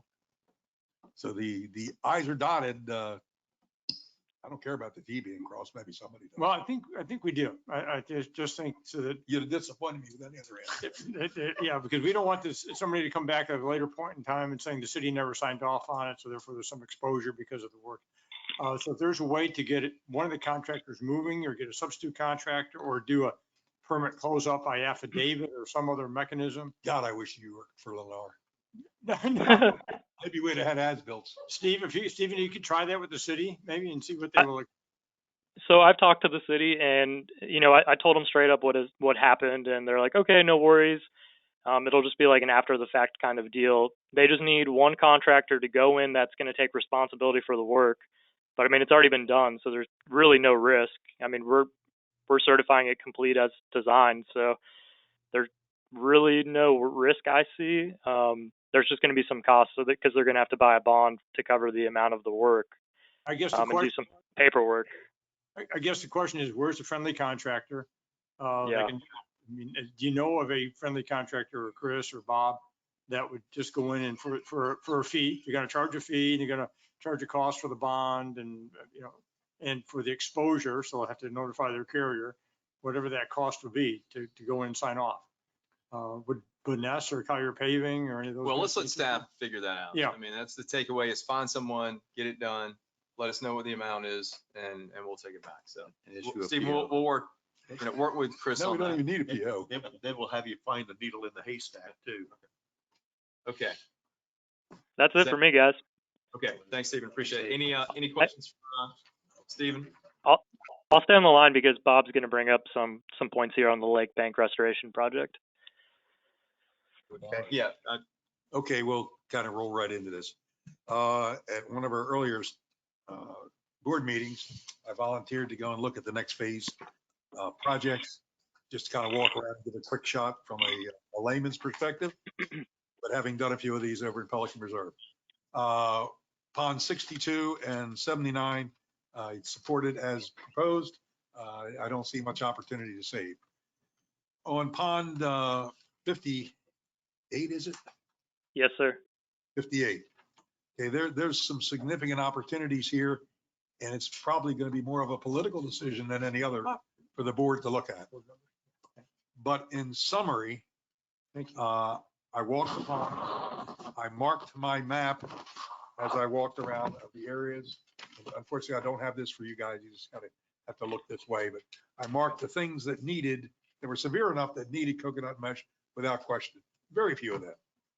But there's a lot of other opportunities around there to effect a repair using the techniques of coconut mesh or anything that's equivalent, where you kind of sculpt the landscaping or the edge going between the grass and the water, and then backfill with this coconut mesh, which will stabilize it. If you just did that, it would be a very ineffective repair. But if you did that and coupled it with the installation of littorals to stabilize erosion and incorporate a bury the downspout drainage so that you don't have the washouts and the swale and the dips. If you did those three things, that's how we did it in Pelican. And then I think that this merits at least an exploratory look to compare costs. And which lake is this? This is just Stony Brook Lake 58, the biggest one we have. We proposed almost $2 million on that one pond. Like, can I interject something real quick, Bob? Yeah, it's Stony Brook Lake 58. It's 8,200 feet, and we had estimated for budgetary purposes $1.79 million, and that's based on the average bid amounts that we received on the last round of lakes, plus a like a 5% escalator just for the things that have been going on. Material suppliers have provided. Go ahead. Okay, that's probably not enough in today's environment with the bump ups, but I had just random pictures. You all got the copy of the photographs, and the first happens to be a tombstone that has a rather significant washout below it, and there's some kind of I don't know if it's a fruit or a nut or something that's buried in there, and these things are about the size of twice the size of a golf ball, so that's the proportion. It's a pretty significant drop. Oh, that's my answer. The second one is a pretty typical washout from a lawn, and this demonstrates when you get water running off of the homes, and between two homes, it channels, it gets up some significant force, and then undercuts the sod and washes the lower layers of sand into the pond. And that's pretty prevalent all around this pond. So if we would decide as a board today to cost this, then the next steps would be to compare the cost to the 1.8 billion or whatever the current cost of doing it. If you put in the downspouts, it'd have to be 8-inch diameter because they're pretty long runs. We'd have to put in bubble up boxes so that we can accept the water in the neighboring yards. We'll need to do an intensive sell job to the community to explain the cost and the benefits and why they might want to do this versus the stone. Some of the people out there, and I talked to a lot of folks in the last couple of days, some of them want the stones because that's what Tinkle got. And that's what we did. People didn't understand, the severity of it. We have standing water between almost every one of those homes out there, particularly right now when it's wet. But we got to recognize the potential political in this because it may not just be a rational, good business decision, good practices. If the people overwhelmingly and unequivocally want the stone, and that's the way we go when we spend 1.8 million. Does this go outside the LME, Bob? No, I don't think it will. No work would have to go outside the LME? Well, there'd be transportation of equipment and materials and all, but the actual physical work would still be within the LME. Okay, that's what I was saying. But we really have to do a sell job on the residents, similar to what we did in Pelican, of the pros and the cons, and answer a million questions of why you're doing something different here than you did other places. But the pond itself it has areas that need it, but overall, it wouldn't be the top of my list to repair if it was in Pelican. So what my recommendation to the board, based on this observation, that I'm going to do the other ponds in July when I get back, would be to let Stephen cost it. He went out there with me today. We walked the whole thing and just see if there is any savings with this, because the downspouts not cheap.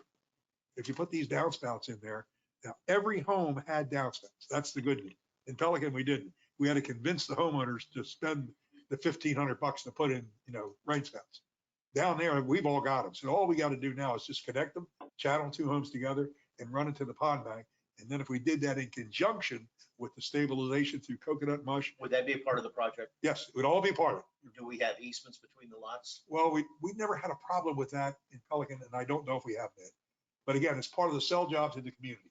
If someone didn't want it, I can't imagine why they'd not want us to spend a couple $1,000s improving their lot, but you never know. We had one person in all of Pelican that refused us to do that. So we went around them. Yeah, I mean, the only thing that, living in Stony Brook, the only thing that I see is one, Stony Brook HOA are really big on conformity, and we'll have one pond with one set of Absolutely. standards and then other ponds. And I think let's just operate under the assumption it's the right thing to do to have the downspouts. Then we would probably need to talk to someone at Stony Brook HOA on whether or not this is something that they would absorb in other lake areas, but they'd have to absorb that cost in any existing. The only cost that the HOA would assume, if we got permission to do all the. I'm talking about outside of this lake. I'm talking about the lake that we just finished. I don't know the other lakes. I don't know what they would look like. But I'm saying that if that's they're going to want downspouts in the other lakes too? Yeah. And they probably should have. Now you're talking millions more. Yeah. Yeah. Well, and that's what I'm saying. That's where the HOA is going to have to step in, cover that cost, and homeowners. It's a lot of money. Yeah. But the big plus to the attractiveness to Pelican was to fix it once and be done with it. Yeah. We're doing a very robust fix and we'll never have to look at it again. And I'll tell you, after 5 years experience, we're happy with where we are.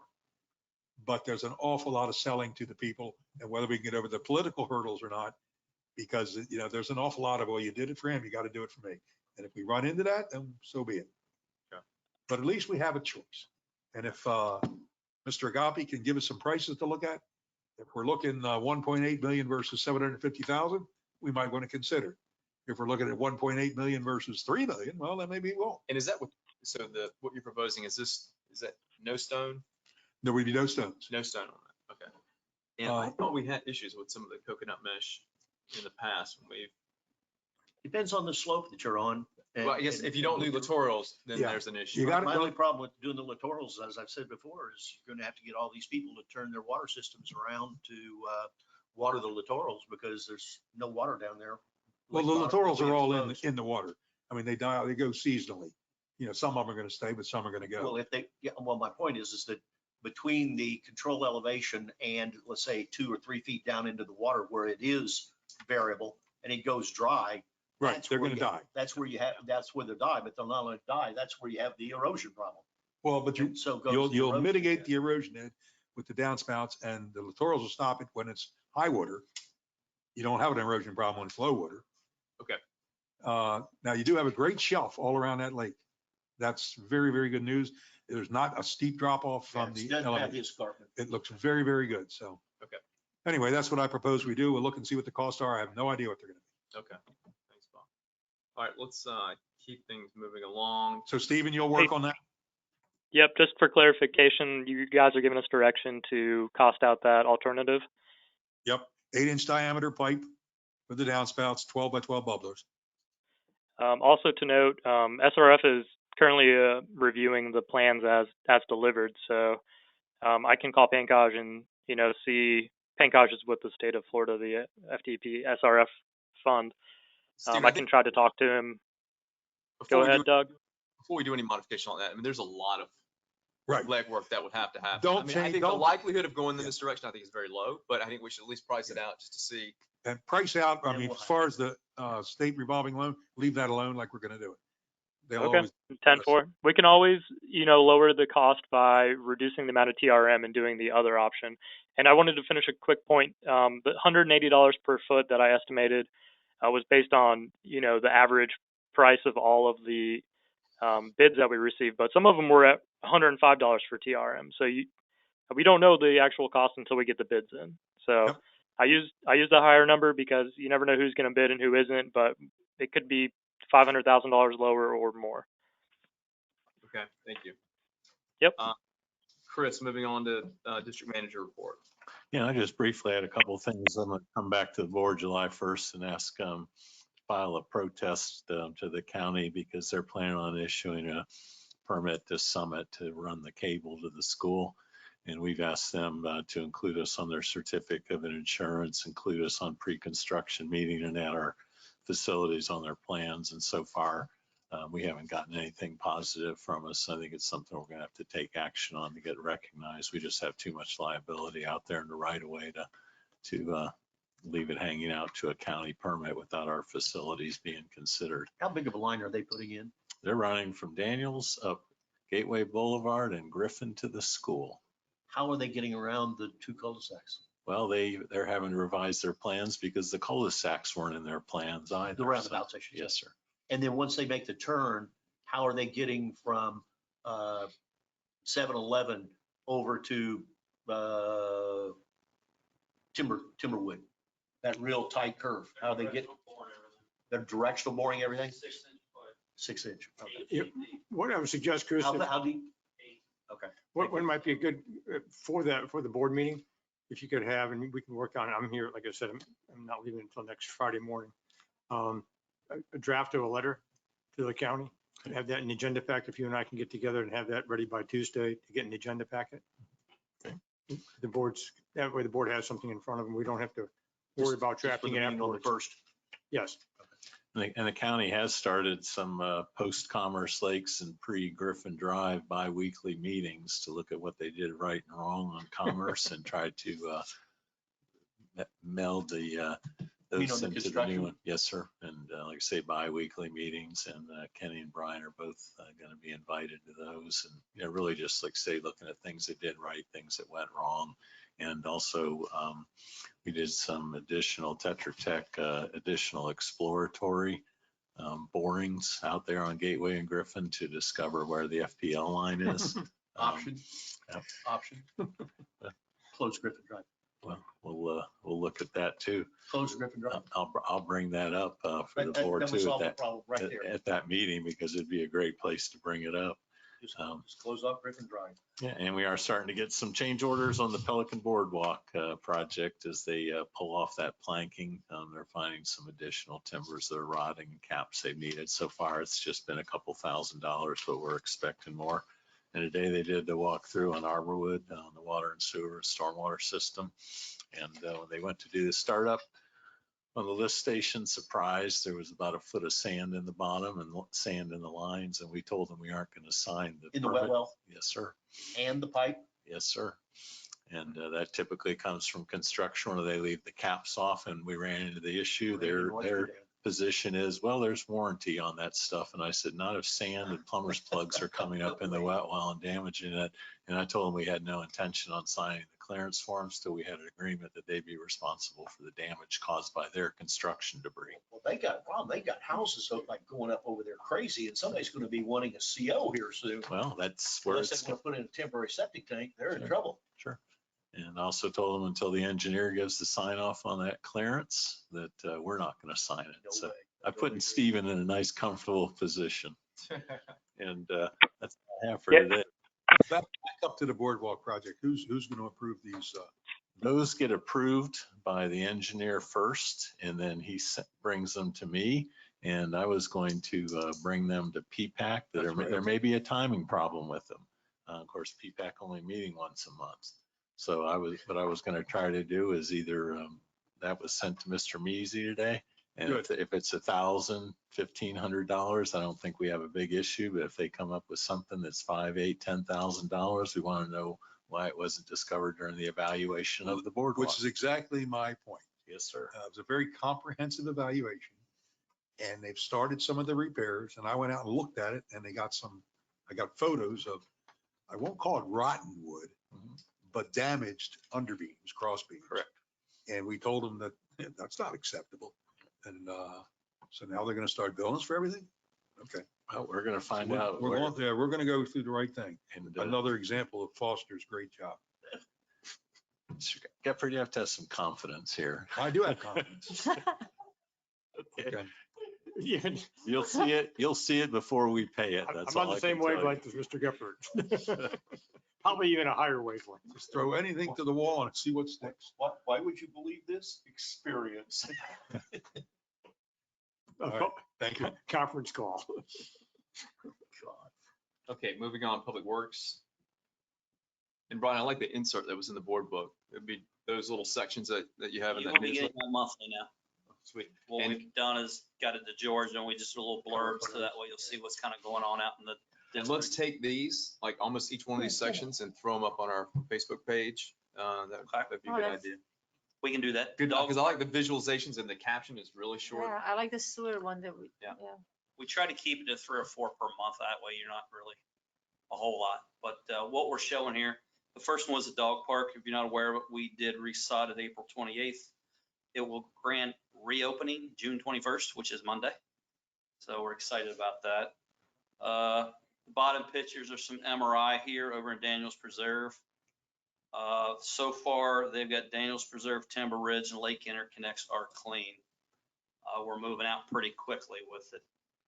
One of the pictures here you'll find out is part of the bell that was damaged on that 48, which would be your second picture here. That's when we found, I don't know if you can see there, Chris, or not pulled up, but we did find damage on that part. So that's why Go we're, back up. Yeah. Which one's this? this would be over on 78, the big one. 78, okay. Yeah, right. If, There, yeah. There you go. Second picture in is a guy holding it. Is actually a piece of the bell from the end of our 48-inch pipe. That's how we found it. That's not a big rock? No, that's a piece of your bell, 48. It was crushed off by a rock about the size of a Volkswagen, he told me on top of it. Wow. So that's why we have some serious issues over there. The soccer fields, we basically the same time when we did a little bit after the dog park, once flag football and Mark Allison was done on May 26th, we did a deep tine aeration along top of the rest of the mole cricket applications. Kudos to Jim, him and oversee that with Mainscape. It's coming in real nice. We're trying to keep people off of it at least till August. And Mainscape said if you give us one more month, it would be really good. So it's What's the working out. material for it? The Oh, truck? that was all the stuff they were bringing in. Because basically you got a deep tine aeration. You punch that like a golf course. And then you bring fill it? stuff in, you put it back over top of it. So we had truckloads coming in, but they were quick. I mean, they were about, I'm gonna say week and a half in and out.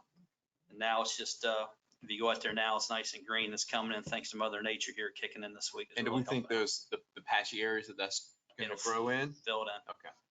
And that's why we really want another month off of July, because that'll give us at least into August. We can get 2 full months of rest. So when you look at that, Ron, those areas that are the patchy areas are typically like in front of goals or whatever. Normally those are, you need to put some backfill or something over top of it to Well, when you accelerate. punch it the way he did, then you kind of fill it in then. Okay, so they did that. Okay, I just need to take. a Punching look. it like aeration where you're. Yeah. It's deep hard punch with a machine. He kind of goes over the whole thing. I don't know if you ever seen a golf course. do Yeah, that. where they pull out little plugs. Three-quarter inch. Correct. Yeah, okay. And he punches it deep, so it kind of tills it up. Yeah. It helps the root system. But it really does well, and we really need to do this once a year, I've been advised, which we'll probably continue to do it in May as soon as they're done, and Mhm. we'll rest Makes in sense. June and July, because the field's this way. Then what we'll do is hopefully in December, we'll have that month off to kind of do some quick stuff that we have to do. But this is like, say, the golf or the soccer field.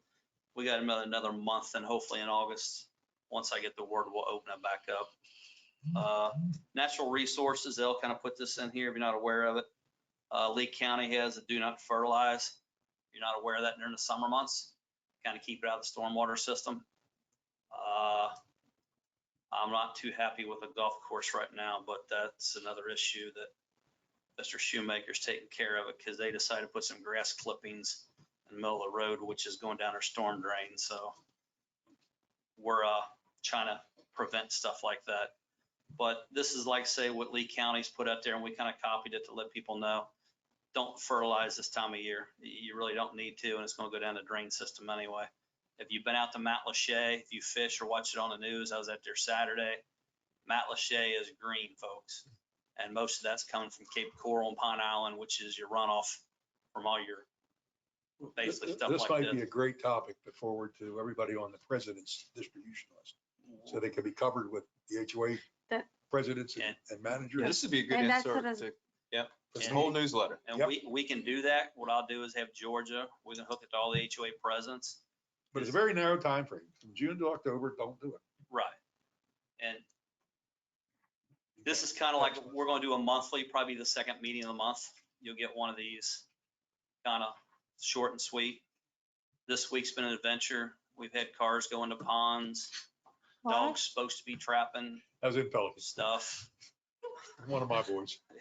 It was an You guys adventure are crazy over yesterday. there. He missed one stop sign. He got 40 foot into the pond. You got some littorals to fix, Mr. Gafford. It's by your fishing spots, you're in good shape. But I'm hoping tomorrow there's no more phone calls at 8:30. It's been an interesting week, but any questions? No, not for me. Anyone else? It's not particularly on this, but I went and looked at the concession stand in the soccer park this week. Want to see what you removed. It looks very, very good. Have we contacted Mark? Because he told me he was going to empty those refrigerators, clean them, and leave them open with charcoal in them to eat up the odor. And right now they're still loaded with materials and they're still running. So Okay. we're wasting money Yeah. by doing We'll that. So, reach out to him tomorrow because he told me he was gonna be done by June 1st. So well, he wasn't. we'll Okay. make sure he does that. That way we can. But overall, I see the progress we're making. It looks quite good. The only thing we're waiting on firefighters come back with a halon system. They're kind of dragging their feet. I might have to go to somebody else Okay, oh, you remove it, yeah. because we can't touch The that. hood, no, That's okay. licensed contractor. All right. Thanks, Brian. Thank you. You got anything from Kenny? No. Nothing from Kenny. We are, like the pictures that we took down at Commerce Lakes, we're gonna start doing videos on Facebook for when the utility staff are in the field, like hanging door hangers and telling people about their meters running. And You know what I would love to doing see? some action photos kind of thing. This is how it works. I would love to see a video uploaded on the website or on our Facebook page, just from time to time, just an aerial view with a drone, just kind of going over, spotlighting some things, just, if nothing else, it just, it's good content, especially like during the difference between the dry season and rainy season, just show water levels or just, Yeah, it would have been nice to do a drone over while they were doing the work of the ponds or even the soccer field stuff. So we have that drone, we can use it for a little bit of PR as well. And we'll definitely be using it on the summer force main project. And we're also going to put a public information, a 5x7 foot sign, acknowledging Gateway, Tetra Tech, your force main, and a little blurb below. And if anybody has any questions or needs a number to call, Yeah. Public. I like the information. signs that we put up. Okay. Any questions for Chris before we move on to action items? Okay, 4A, we have already resolved. Wait, did we? Yeah. Yeah. So 4B, release of developer performance bond, Hampton Park. And this is a typical action, and in the next month or two, you're going to be seeing several more of these as they age out. The developer puts a performance bond in. When conveyance occurs and the district accepts the asset, it goes into a 3-year maintenance bond. You'll see like on parcel B in Hampton, it went from $193,000 to $47,000. That bond is required to stay in effect for 3 years. When that maintenance period is over, they request formally a return of that bond. So these are 3 for Hampton Park, and we'll have some more in the second week of July. And we just go out and make an inspection because it's not for wear and tear, it's for defects that you might find. And staff supports the. Yes, we went out and we also talked to the HOA to see if they had any issues with any of the infrastructure in that area with Hampton Park. So staff and the HOA both concurred. Then this information goes into our capital reserve plan of our asset inventory. Yep, that we have to renew and replace. Yep. Okay, do I have a motion to approve 4B? So moved. I'll second. Motion and a second in discussion.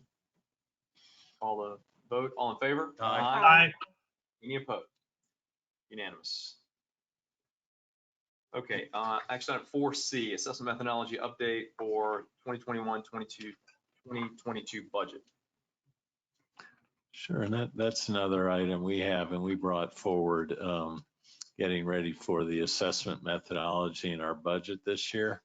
And we did a review, and what's different from this methodology is ones in the past, it was really just adding units or development, where this one requires more in-depth review and what's on the property appraiser's parcel, any zoning or land use changes. And there were 3 changes made. Again, adding the single family to the Arborwood, which was a vacant parcel, adding the multifamily units that are under construction and built in Casella that were vacant parcels, and some trip generation multipliers in the town center. And we did have one complaint from a property owner in there, and his classification was really incorrect in the Department of Revenue and the property appraiser on his unit use. And we did do a $273 refund. So in that, Where was this? over in the town center. Okay. And out of all those parcels that were classified and all that were done in the entire district in Pelican, we had one issue we had to resolve. So yeah, that was pretty good. But this is a $3,000 process every year to go in and in-depth review, where before it was much simpler. How did we address Arborwood Preserve relative to the connectivity issue? This doesn't address that, and that's one of the questions we need, you know. I don't know if you all have seen the memo. There's from back in April. Which one? That's the one that's referenced. It wasn't included, but that's Russ's memo is how he reallocated. Yeah, well, because when we talked back then, the day would come when this issue would come up. And Yeah, I think we're here. Well, this report only says 143 units. It doesn't talk about the assessment levels. Well, my issue is that, is it going to be treated as a Pelican Preserve user, or is it going to be a gateway user? That's good. That's a question we need to ask Russ, and by virtue of the increase in assessments, we may need to send separate notices out when we send the other notices out, but I think we need to have Russ address that. I think it's a gateway user, but it's a new gateway user class, just like Worthington's going to be. Same issue. So I think we may want to have Russ, Chris, at the next board meeting, sort of discuss this memo briefly and have it in the next agenda packet. Yeah, you'll do that. I think that'd be helpful. I think that, to pair it in with what Ed is saying, I think that ought to be not lucrative, but they're not paying for anything and they're shipping all the water. It shouldn't be at the same rate of the people that are paying all of our property taxes and things like that. We ought to be compensated for. Well, the problem got here is we got a strange one. They're in Gateway. They're not inside Pelican Reserve because they were knocked out of Pelican Reserve by amendment number 11 or DRI 11, I think. They don't have connectivity. Their stormwater goes into Pelican. Into our flow. There are others, so the water and potable and irrigation come from us. You talk about they're different hodgepodge. Yep. Yeah, what I would suggest then is have Russ, again, make a presentation at the next board meeting, because the board will need to give separate notice and have it in legal notice and newspaper mailing as to if we're going to change the number of ERUs and or the assessment approach. And they should be on a different rate structure. Well, then we have to change the whole assessment methodology or modify it. And I don't know. This is an addition, so it's all plus to it, right? Well, we're not really. We're talking, we have a time frame, and this is just a matter of timing in order to have all this in place for the August 19th budget adoption. He wouldn't have to do it by that, because under the new system, we have stormwater and we have Parks and Rec and all that other stuff separated out for like trip generation and all that. The component that has to do with parks and the roads, just like Pelican Reserve. No impact. No impact. Once again, we can have him analyze that, and I think we need to have that done. But absolutely. So the new system would work for these people. It's just going to be it's a change. So Chris, if you can make note of that and take care of it. I'm going to be a 4-hour time difference. Maybe I'll have to call in that day. I might be hiking Denali. I'm not quite sure. It'd be politically incorrect to say stick it to them, but that's the flavor. That's not the fair and equitable assessment. No, that's. Okay. I understand. Treat them like Ed's golf course. Okay, so do we have a I heard it. Do we have a, do we have a motion to approve 4C, to accept the I make the motion. I'll second. motion a second? Yes, done. Well, I guess it's to accept subject to following the necessary Yeah. processes to implement and I having was just Russ gonna make say a that, presentation. Just Thank ready you. to say that. And I Thank you. second with that. Thank you. So we're good. I'll call the vote. All in favor? Aye. Aye. Any opposed? Fantastic. Okay. Sorry, I Go ahead. think Bill is no Bill left longer the online. meeting. Yep. Elvis left the building. Okay, I'll just note it. Bill has left at 5 o'clock. Consent agenda, any items to pull? None for me. All right. Do a motion to approve consent agenda items A through D. So moved. Second. Motion and a second. All in favor? Aye. Any opposed? Okay, we can quickly run through supervisor comments, and then I'll adjourn the regular meeting, and then we'll go into the public works. And believe it or not, we are back on schedule, people. So nice job. I'll start supervisor comments down here. Bob? One comment in walking through various ponds this week within Gateway, the majority of the residents have no idea the pond number they live on. And I've been working with Tetra Tech to update the maps. And these are the Tetra Tech produced ones. They won't, this is not the final. But when it's a Stony Brook area, if it's pond 2, then after it should have SB. So clearly, you know, it's Stony Brook. If it's in Hampton Park and it's pond 5, it's pond 5, Hampton Park, HP, or Daniels Preserve or anywhere else. It really makes it a lot easier to see what you're doing. So that's an informational, what Tetra Tech's going to do. What I'd like the board to do is to authorize the implementation of putting signage on their ponds. I was just gonna say that. You have them on all Pelican. We can have something that looks really nice. right? You can do it really, really right. It's not expensive, but you put a couple around the pond. Bob, the only problem is that everything that we've done, we ran into this problem when we were doing the original mapping of the ponds and the stormwater system, is that you tie it into, and if somebody goes online to a South Florida Water Management District, you almost have to stick to our development deal of LK 47 and all that, or otherwise they go on and it's pond 23, it in pond That 23. doesn't and change. No, whatever oh, wait a minute, let me back up. Ours is different When all of them were renumbered by the district, by Johnson. by whoever the district had do it, Yes. that is the only number that we use with our residents, the only Okay, number. okay. Well, if you use Now, that. there that's is a good. table that I can still convert to know We what the have old a was. big map that has the Yes. conversion.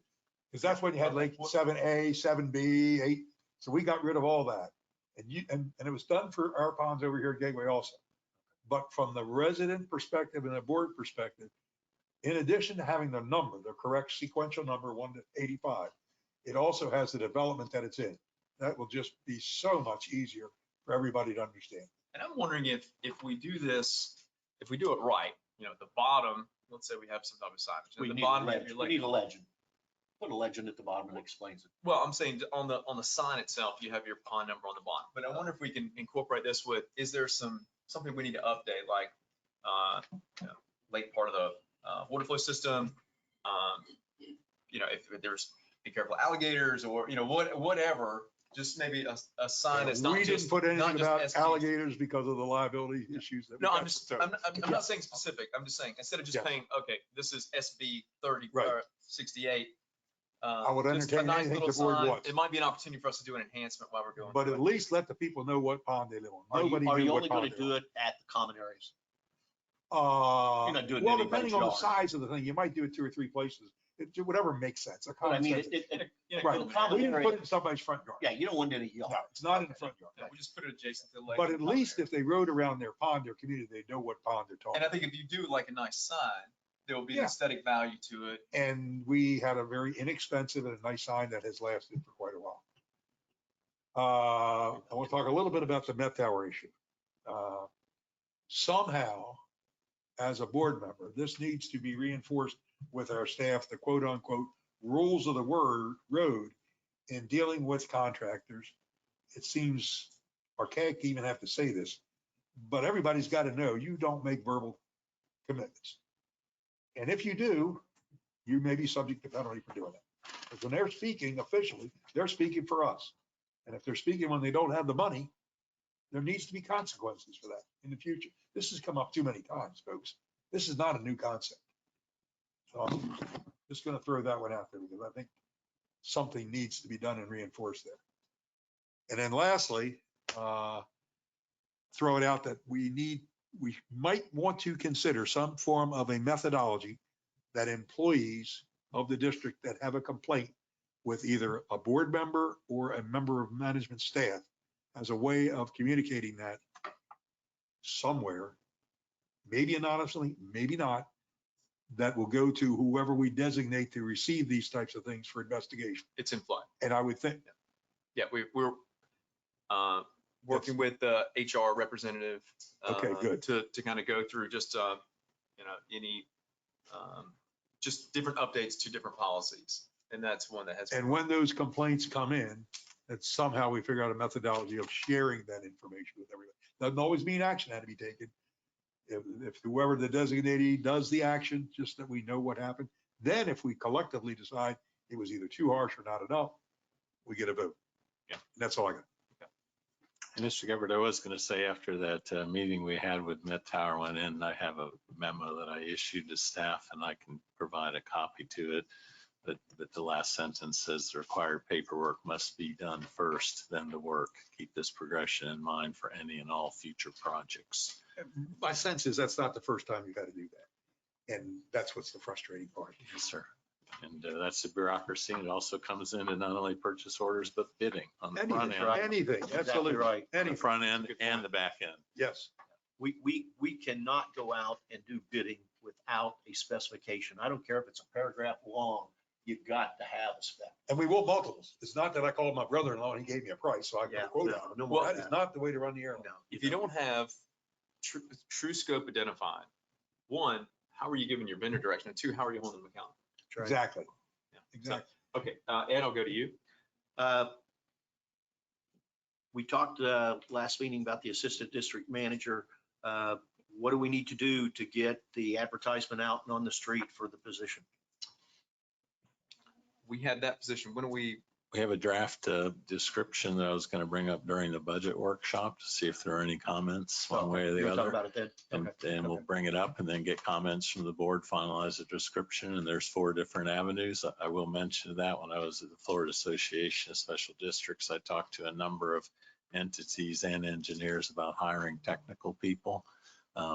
They made the comment in general that it's like hen's teeth right now. And I asked them, well, how are you getting people? And they said, well, we're going up to Hernando and Pasco County and Lakeland and Polk County and hiring people from there. I said, how's that working out? They said, real good, except for Collier's watching us and we hire them here.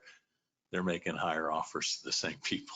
We're hiring away from us. Yeah, That's exactly what we're And doing. now's a really difficult time just to hire Very specialized or skilled workers because of. That's utilities on Okay. the West Coast are offering bonuses to utility workers to come to work for them. Bobby? Done. All right, I don't have anything. So I will call the regular. I meeting. got one Go last ahead. thing to Go ahead. just throw out. There is an event by Passarella and Associates tomorrow at their building at the corner of Metro and Daniels, celebrating their 25th anniversary, and everybody's, sorry for the late notice, that's my fault, is invited to go if they want, just see what they do with their GIS. It's between 11:30 and 1:30, and I'll be happy to make the call. And I'm not going to be there. I'm going to Detroit tomorrow morning. But anyway, if anybody's interested in GIS and what they do, be a great time to become acquainted with them. Okay, great. Thank you. Okay, I'll call the regular meeting adjourned at 5:08, and I will open the board workshop. Sure. And here is the draft position description that was put together. And one thing that was done in the final budget that was presented is the salary for that position was increased from 80 to 95,000. That could also be a range that's advertised, just to see who you could get bringing in or what kind of interest you would receive. We would advertise this in the FASD, also the Public Works magazine, also in the Florida Stormwater Association job site, and also on the regular sites that we advertise positions. Do we need a motion to authorize this? Yeah, and I just want to I just want to make a statement really quick. So I think this came up before, and I think we had a little bit of maybe some philosophical differences. And maybe for me, it's more about just looking at being flexible with the types of candidates that are coming in. In some positions, you have true succession where that person is being groomed to take over that hierarchical role, or you have that position that could filter in that, but could also be a standalone. So in the event that, let's say, a district manager leaves, the assistant district manager either could assume that role, or they could stay in the assistant district manager role, and then you hire the district manager. The point of the succession, I think, for our exercise is to make sure that we've got someone that sits at, let's say, on the right hand of the district manager that understands district operations. It's an opportunity. And the day-to-day to have some oversight and control. So I just want to go into this saying, it'd be nice if you've got someone where there's a true succession, but it doesn't have to be. This could be someone that in the event that the district manager leaves, we would hire a new district manager. This person could be in consideration, or they could not. It just depends. Correct. So I don't want us to feel like we have to find someone that literally will be, in line for district manager at some point in the future. If 20 years from now, 5 years from now, wherever, it doesn't matter. Okay. Any conversations around the position itself? I guess we have to finalize the education and experience requirements, because I guess that's where we kind of ended last time, and on the draft, we don't have that, right? Is that what you mean? They did a couple of blanks. Yeah. In my opinion, what is the requirement is a bachelor's degree, or supplemented by a minimum. To me, it would probably be 5 to 7 years. Say same thing. 5 to 7 years of previous experience, and maybe it's relative experience. Because again, depending on where we look, it could be someone from utilities, someone from government, it could be someone that has operations. Yeah. I mean, whatever. There's a little bit of flexibility there, and I don't want to pigeon us in any particular area because our needs might change in this for this role. So I'm good with 5 to 7 years of experience. Yeah, I just want the term either engineering and or utility and or engineering / utility experience. Well, I don't know if that's a requirement though. I would That's say the that job- would be. That's the job though. Well, it's don't know not if I even, agree with it's that not 100%. even in the district manager position. Why would we put it in on the assistant district I manager? would say that Because the person we want is gonna have to be able to have that background and knowledge. The stuff right now, when we go back and refresh or rehash what we said, he was going to leave. We had nobody to walk in and go and sit down with South Florida Water Management District. Nobody here can do it. Nobody. We need somebody with a utility and or engineering background. It's that simple. We're running a utility. It's Well, not. Well, a we swimming haven't- pool. we haven't This but position's not to It's not, replace it's not, Chris. exactly, it's in This is addition a to Chris. supplemental role. And what I would say, that compromise would be that utility, whatever You need Step somebody. plus. desired skills. It's very difficult to come in. It'd be like me going into the brain surgeon's deal. I might be qualified to go in there, but I have no experience of doing it. And he ain't going to be able to train me to do it. You need to have the skills in the background. So it needs engineering and or utility background so that he can work with it. Bringing somebody in that doesn't have those background, you're not training him, you're educating him. And I don't think we we need to want figure to out the verbiage there, because if we look at other district managers, they're not all engineers. Nobody said it, they're all engineers. They have that experience though. And I think we That's could put the there difference. is, I'm fine with Yeah. putting, I just don't want, I'm fine with putting experience in there, but we need to be very careful because how we weigh that experience, when you put it in a job description, if you put it under required, you have to quantify it. And then you cannot hire anyone that does not have that requirement because it's against, you can't do that. And So we put under recommended. somewhere it's got to indicate either engineering and or utility experience. Well, I mean, because that's what we are. experience, but not require, I guess I'll be Yeah. okay with experience, but not as a requirement. I guess that's what Doug is saying, and I'll be agree. Anytime in a job yeah. description, you have your requirements, your what's preferred. Well, And there's a difference. And my point is that if you move this position to have any opportunity to move up, he's got to have that experience. We're going in circles here. We're going in circles. To move up the ladder, he's got to have engineering utility experience. Otherwise, he's not. And you can have experience. I mean, I'm okay with that. But I just think it has to be,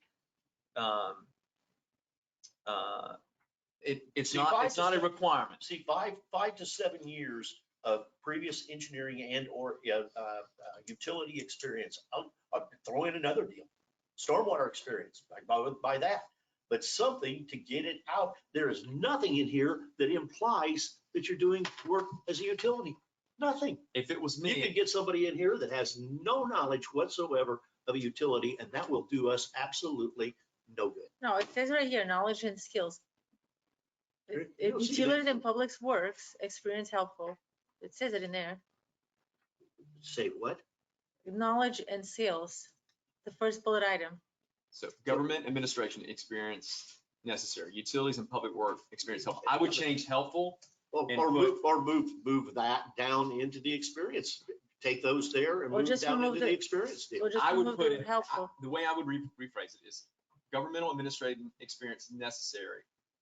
Utilities, public works, stormwater experience I preferred. agree. Yeah, that's Preferred. what I would do that. Okay. You know, I would keep it up there because unless we split out education, required and preferred or But desired. we aren't calling out a type of degree. Prefer. No, we're not. So you got that, Chris? Prefer, okay. And then years supervisor experience, that's tough when you put the So 5 to 7 up 5 above it. to I think 7. you go 3 to 5 years of supervisory experience, because that could be at manager level, it could be a supervisor. I think if you're gonna be, you should at least have a minimum of 3 years of Well, if you leadership. go 5 to supervisory. 7 above, then 3 would be. I'd say 3, yeah. Yeah, I can do that. Yeah. And then I almost think we can strike, The minimum I didn't user know that. experience. Minimum Yeah, user we've experience. done I it, think yeah, strike okay. that. And I guess the Florida driver's license is just a whatever. And then that pay rate you put in, you'll certainly find out exactly where we're at with what comes in.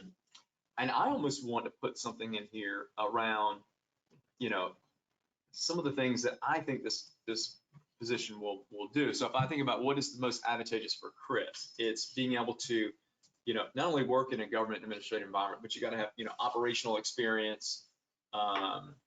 You need to be able to have experience, whether it's, I don't know how I can simplify it, like Chris does a lot with like SRF. You know, he does a lot of administrative, all that kind of stuff. I want to take that off his plate. So what do we call that? How do we generalize? You could probably use, you know, grant management and administration. Also, I think something that's important that we need to work a little better on is intergovernmental relations, like working with the emergency management staff and the stormwater staff, and the MS4 at the See, county to have a those seat are at the that things I table. think that the district manager can educate and train the district assistant. But that's part of the responsibility though. Where our problem is right now, as I see it, is that he's got too much on his plate to do all the things. We need somebody that can come in that has operational background, that can oversee our utility side and our public works side and take him off that deal. And that mess that we have right now, that Bob alluded to a while ago, should, as long as we've been in, this should have never, ever happened. And I would like for this. And we to got to even- get this so- procurement so down so the guy needs we to can know find this. some language around just a general statement around operational management experience and oversight.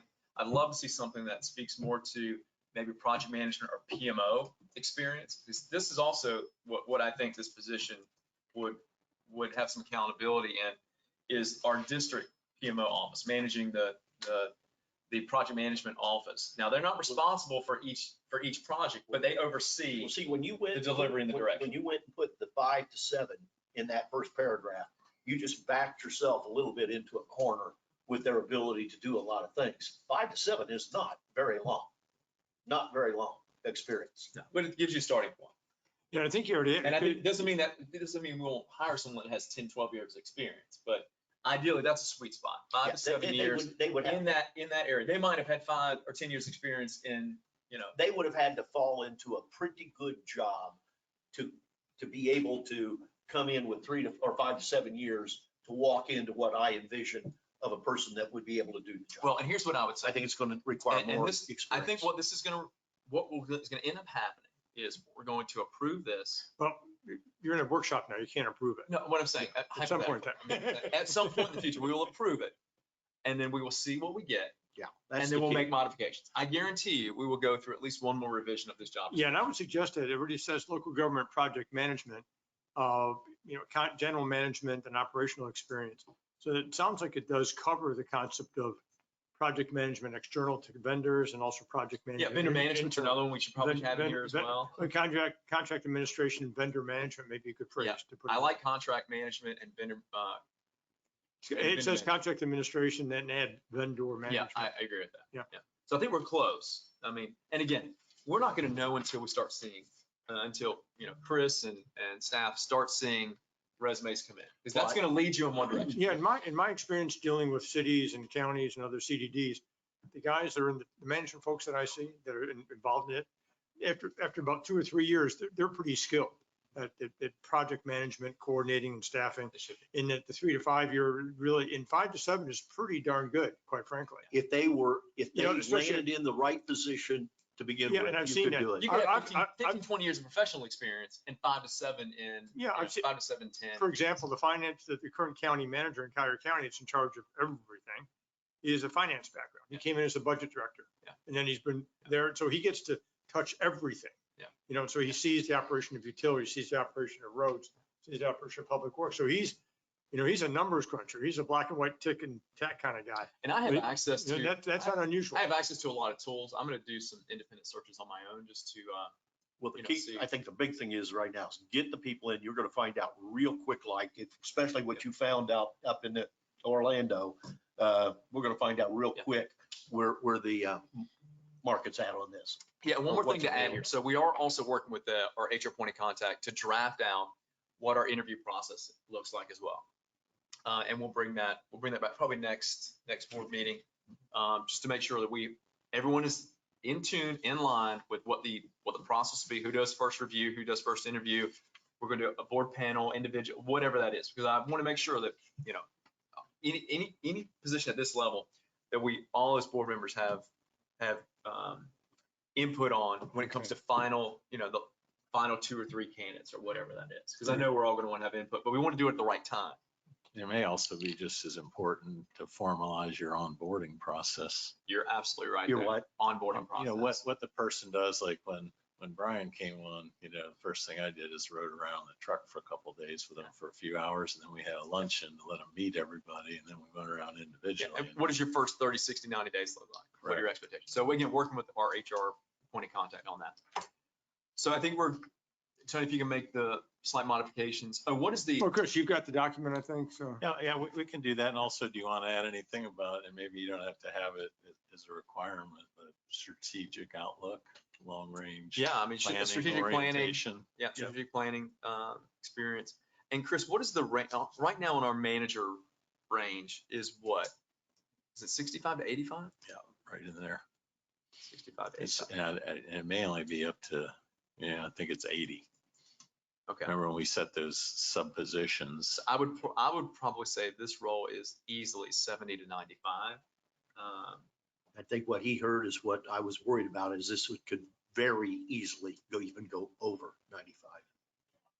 Stormwater's in vogue these days, and Yeah. so is our utilities and public works, anything to do with. And I think we Public works walk a budget. fine line here because the types of individuals we're going to be able to attract are going to be ones that are, this is a good stepping stone for them. They've That's got exactly some right. experience. And they're at a place where they can have no vision to go up.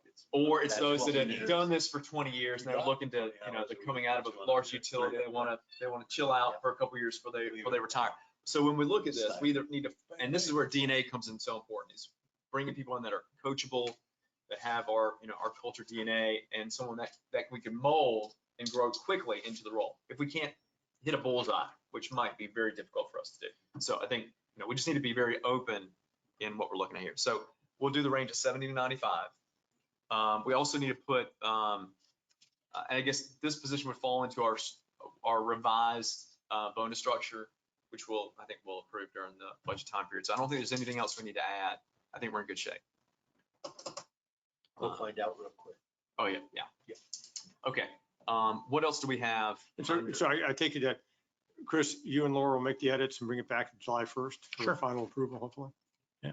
And just briefly, because we're looking at big picture stuff, we did an org chart by function area that we kind of discussed, and also by title. And you see, we didn't have any lines on here that are real specific. And, one thing we talked about being in the weeds is taking irrigation and moving it into the utility department.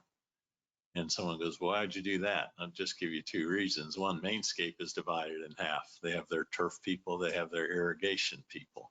What do our utilities people do? They dig up pipe, they fix pipe, and they do valves. And maybe more importantly is when we did the last rate case, we put in a 15% off the top of the rate, each rate, water, wastewater, and irrigation, 15% R&R fund, renewal and replacement. You'll see in this year's budget that's generating close to $800,000 a year. Yeah. So with some of those irrigation repairs, because who owns the irrigation system and who distributes the water into it? It's the utility department. So we could move some of that money, taking care of that system and repairs and R&R, and also some of the big ticket items where Mainscape really charges us a lot. They're a vendor, that our folks could do some of that at a considerable savings. And that's just one of the ideas that we're going to bring forward. Well, I think the stormwater side over into utilities is long overdue. Well, they do the same thing too. They dig up pipe, they pull manholes, they run cameras. It's there's a lot of synergy there. And I do like pulling out, I like moving irrigation. I like, redefining public works and splitting that. And the Parks and Recs, that just makes sense to me. And I think of it as Parks and Recs and facilities, which you have here. So, okay, I think this looks good. That's just something, like I say, while you're talking about the budget, and really your strategic plan this year is your budget, where you're putting your money, and your staff and your time. So, and yeah, sounds good. There's some, if you have any more time, also we have the approved budget here. We've added the version number on there, the date, increased salary for district manager position, market adjustments for the salary. Did we get this yet? Just yes. Electronically, not hard copy? And can we, for the next Wait a minute, what did you meeting, say that again? Didn't get a hard copy. I'd like for. I didn't even see this electronically. Well, I didn't either, but Where did we I get this? think it just came out like yesterday. I didn't even see it. I'll be glad. I thought it was sent to you. No, but- I don't think I've seen it, but what I'd like to do is, I would love to get this printed, a copy for each of us. Yeah. We'll do that. And also, as far as working with the HOAs and that, I've started scheduling for July, going out and doing my presentations with them and talking about the budget in detail, getting back to that tipping point in the community and getting your involvement. These are big dollars. I took and sent to you and Tony and I think Steve Bloom. I took version 1 and highlighted about $3.3 million of work that could come out and be debt financed. I don't know, did it get distributed to the other board members? No. I didn't see that. Well, the thought is that we're trying to keep this cost down. Right. Yeah. You take that down and $3 million or 3.3 million comes off that total cost and drops it down to about 741,000 at 4% interest rate. And I think Chris has just passed out something that says that we could go to a bank and get 2.62. So that number is even going to be better. I think it's 5 million or 3. 5 million or 3 million. Well, we better be moving sooner rather than later, because our Fed's indicating And they're I- gonna start I kinda bumping like up that. rates. Well, yeah, I know it. Fixed. Yeah, that's 5 years. At 5 million. My point, We'll see. my point was that I was kind of hoping, does this version 2 have that 3 or 3.3 million identified to be pulled out? No, I highlighted it. it's just the budget. And of course, it's the big dollar public works, the street lights, those items that we looked at. Can we put an addendum on the back of this with the variable option of pulling out 3 or 5 million out of this budget? I highlighted the things that, What I'm suggesting is, once again, this is just a workshop to discuss that approach. I think at the next board meeting, you may want to work the budget a little bit more and say, here's another revised version of the budget, or make a note of that, that when we have the budget hearing, that to Well, come up with a draft that has that. Well, I think there's a question I've got for you, Tony, or maybe it's a Steve Bloom question, is to what extent are we limited on borrowing? Can it be repair? Can it be We can borrow, operation? we can borrow for anything. Anything. Yeah. Makes it Correct. easy. So So we then may have to, I just took, Now, the question is whether or not what the lenders will look at as far as, because to me, as long as they've got a service life over 5 years or associated with the service, creating makes something to sense. make it over 5 Yeah. years. whatever Steven says is Yeah. capital from the standpoint of an accounting And, principle. and that's how I highlighted the 3.3 million I came up with, using that scenario. Yeah. Yes, sir. But- You're looking at repavement, the sidewalks, the storm drainage, Yep. the irrigation, the street They're lights, and the no-brainers. amenities by the pool. Yeah, they're no brainers. Yeah, the So extra we 3 couple that million. With some visionary things, like what we do on maybe aeration, the park. Yep, things I did like that. Yep. Roll all that into, a package. Because all of this just essentially impacts 001. That's it. It doesn't do anything else. and if we look at I mean, that 3, just based on what you have, you start adding aeration and our park, you're looking at probably 5 to 7. Yes, easy. Yeah, and that's why I wanted 3 and 5, but that 5 might easily go to 7. But at a fixed rate of I had a 2.6, hard time getting to 3.3. Yeah. I had a hard time. so I Yeah, think but you weren't looking at the other thing. I wasn't looking to go to 5, but I had a hard time. I used 3 because I had the math already done. yeah. But I had a hard But time. there's a good getting to option there, 3.3. which if we're looking at not giving people, cardiac arrest from an assessment perspective, that's really the most And what I was logical suggesting, and responsible thing. yeah, to what do. I was suggesting at the July 1st meeting, because we're getting closer and closer to August 19th, is to have Stephen work with Chris to come up with possible revisions to the proposed budget for purposes of the board discussion Well, to say, like a let's- 3A, a 3B, a 3C. what are we going to go forward? Here's our approved Yeah, budget. If we borrowed 3 million, if we borrowed 5 million, Yeah, if we borrowed yeah. 7, here's the impact. Yeah. I like that. a No, lot. So here's the- Chris, can you? Here's a you work budget on that's been approved for the public hearing. Now we're working on it as we go along. Yep. And these are various iterations. The board will make the final decision in August, but I think at least they can see the effect. And I think the things that we can pin now is like Ed took a good first stab with his 3.3. I think there's probably some additional aeration and some other items.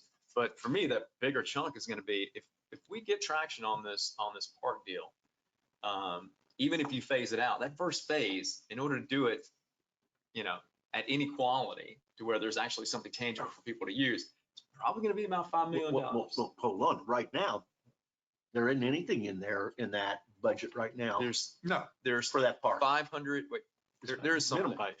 Yeah, we put money There's in. 5. I think there's either 250 or 500 I plus. thought it was 250.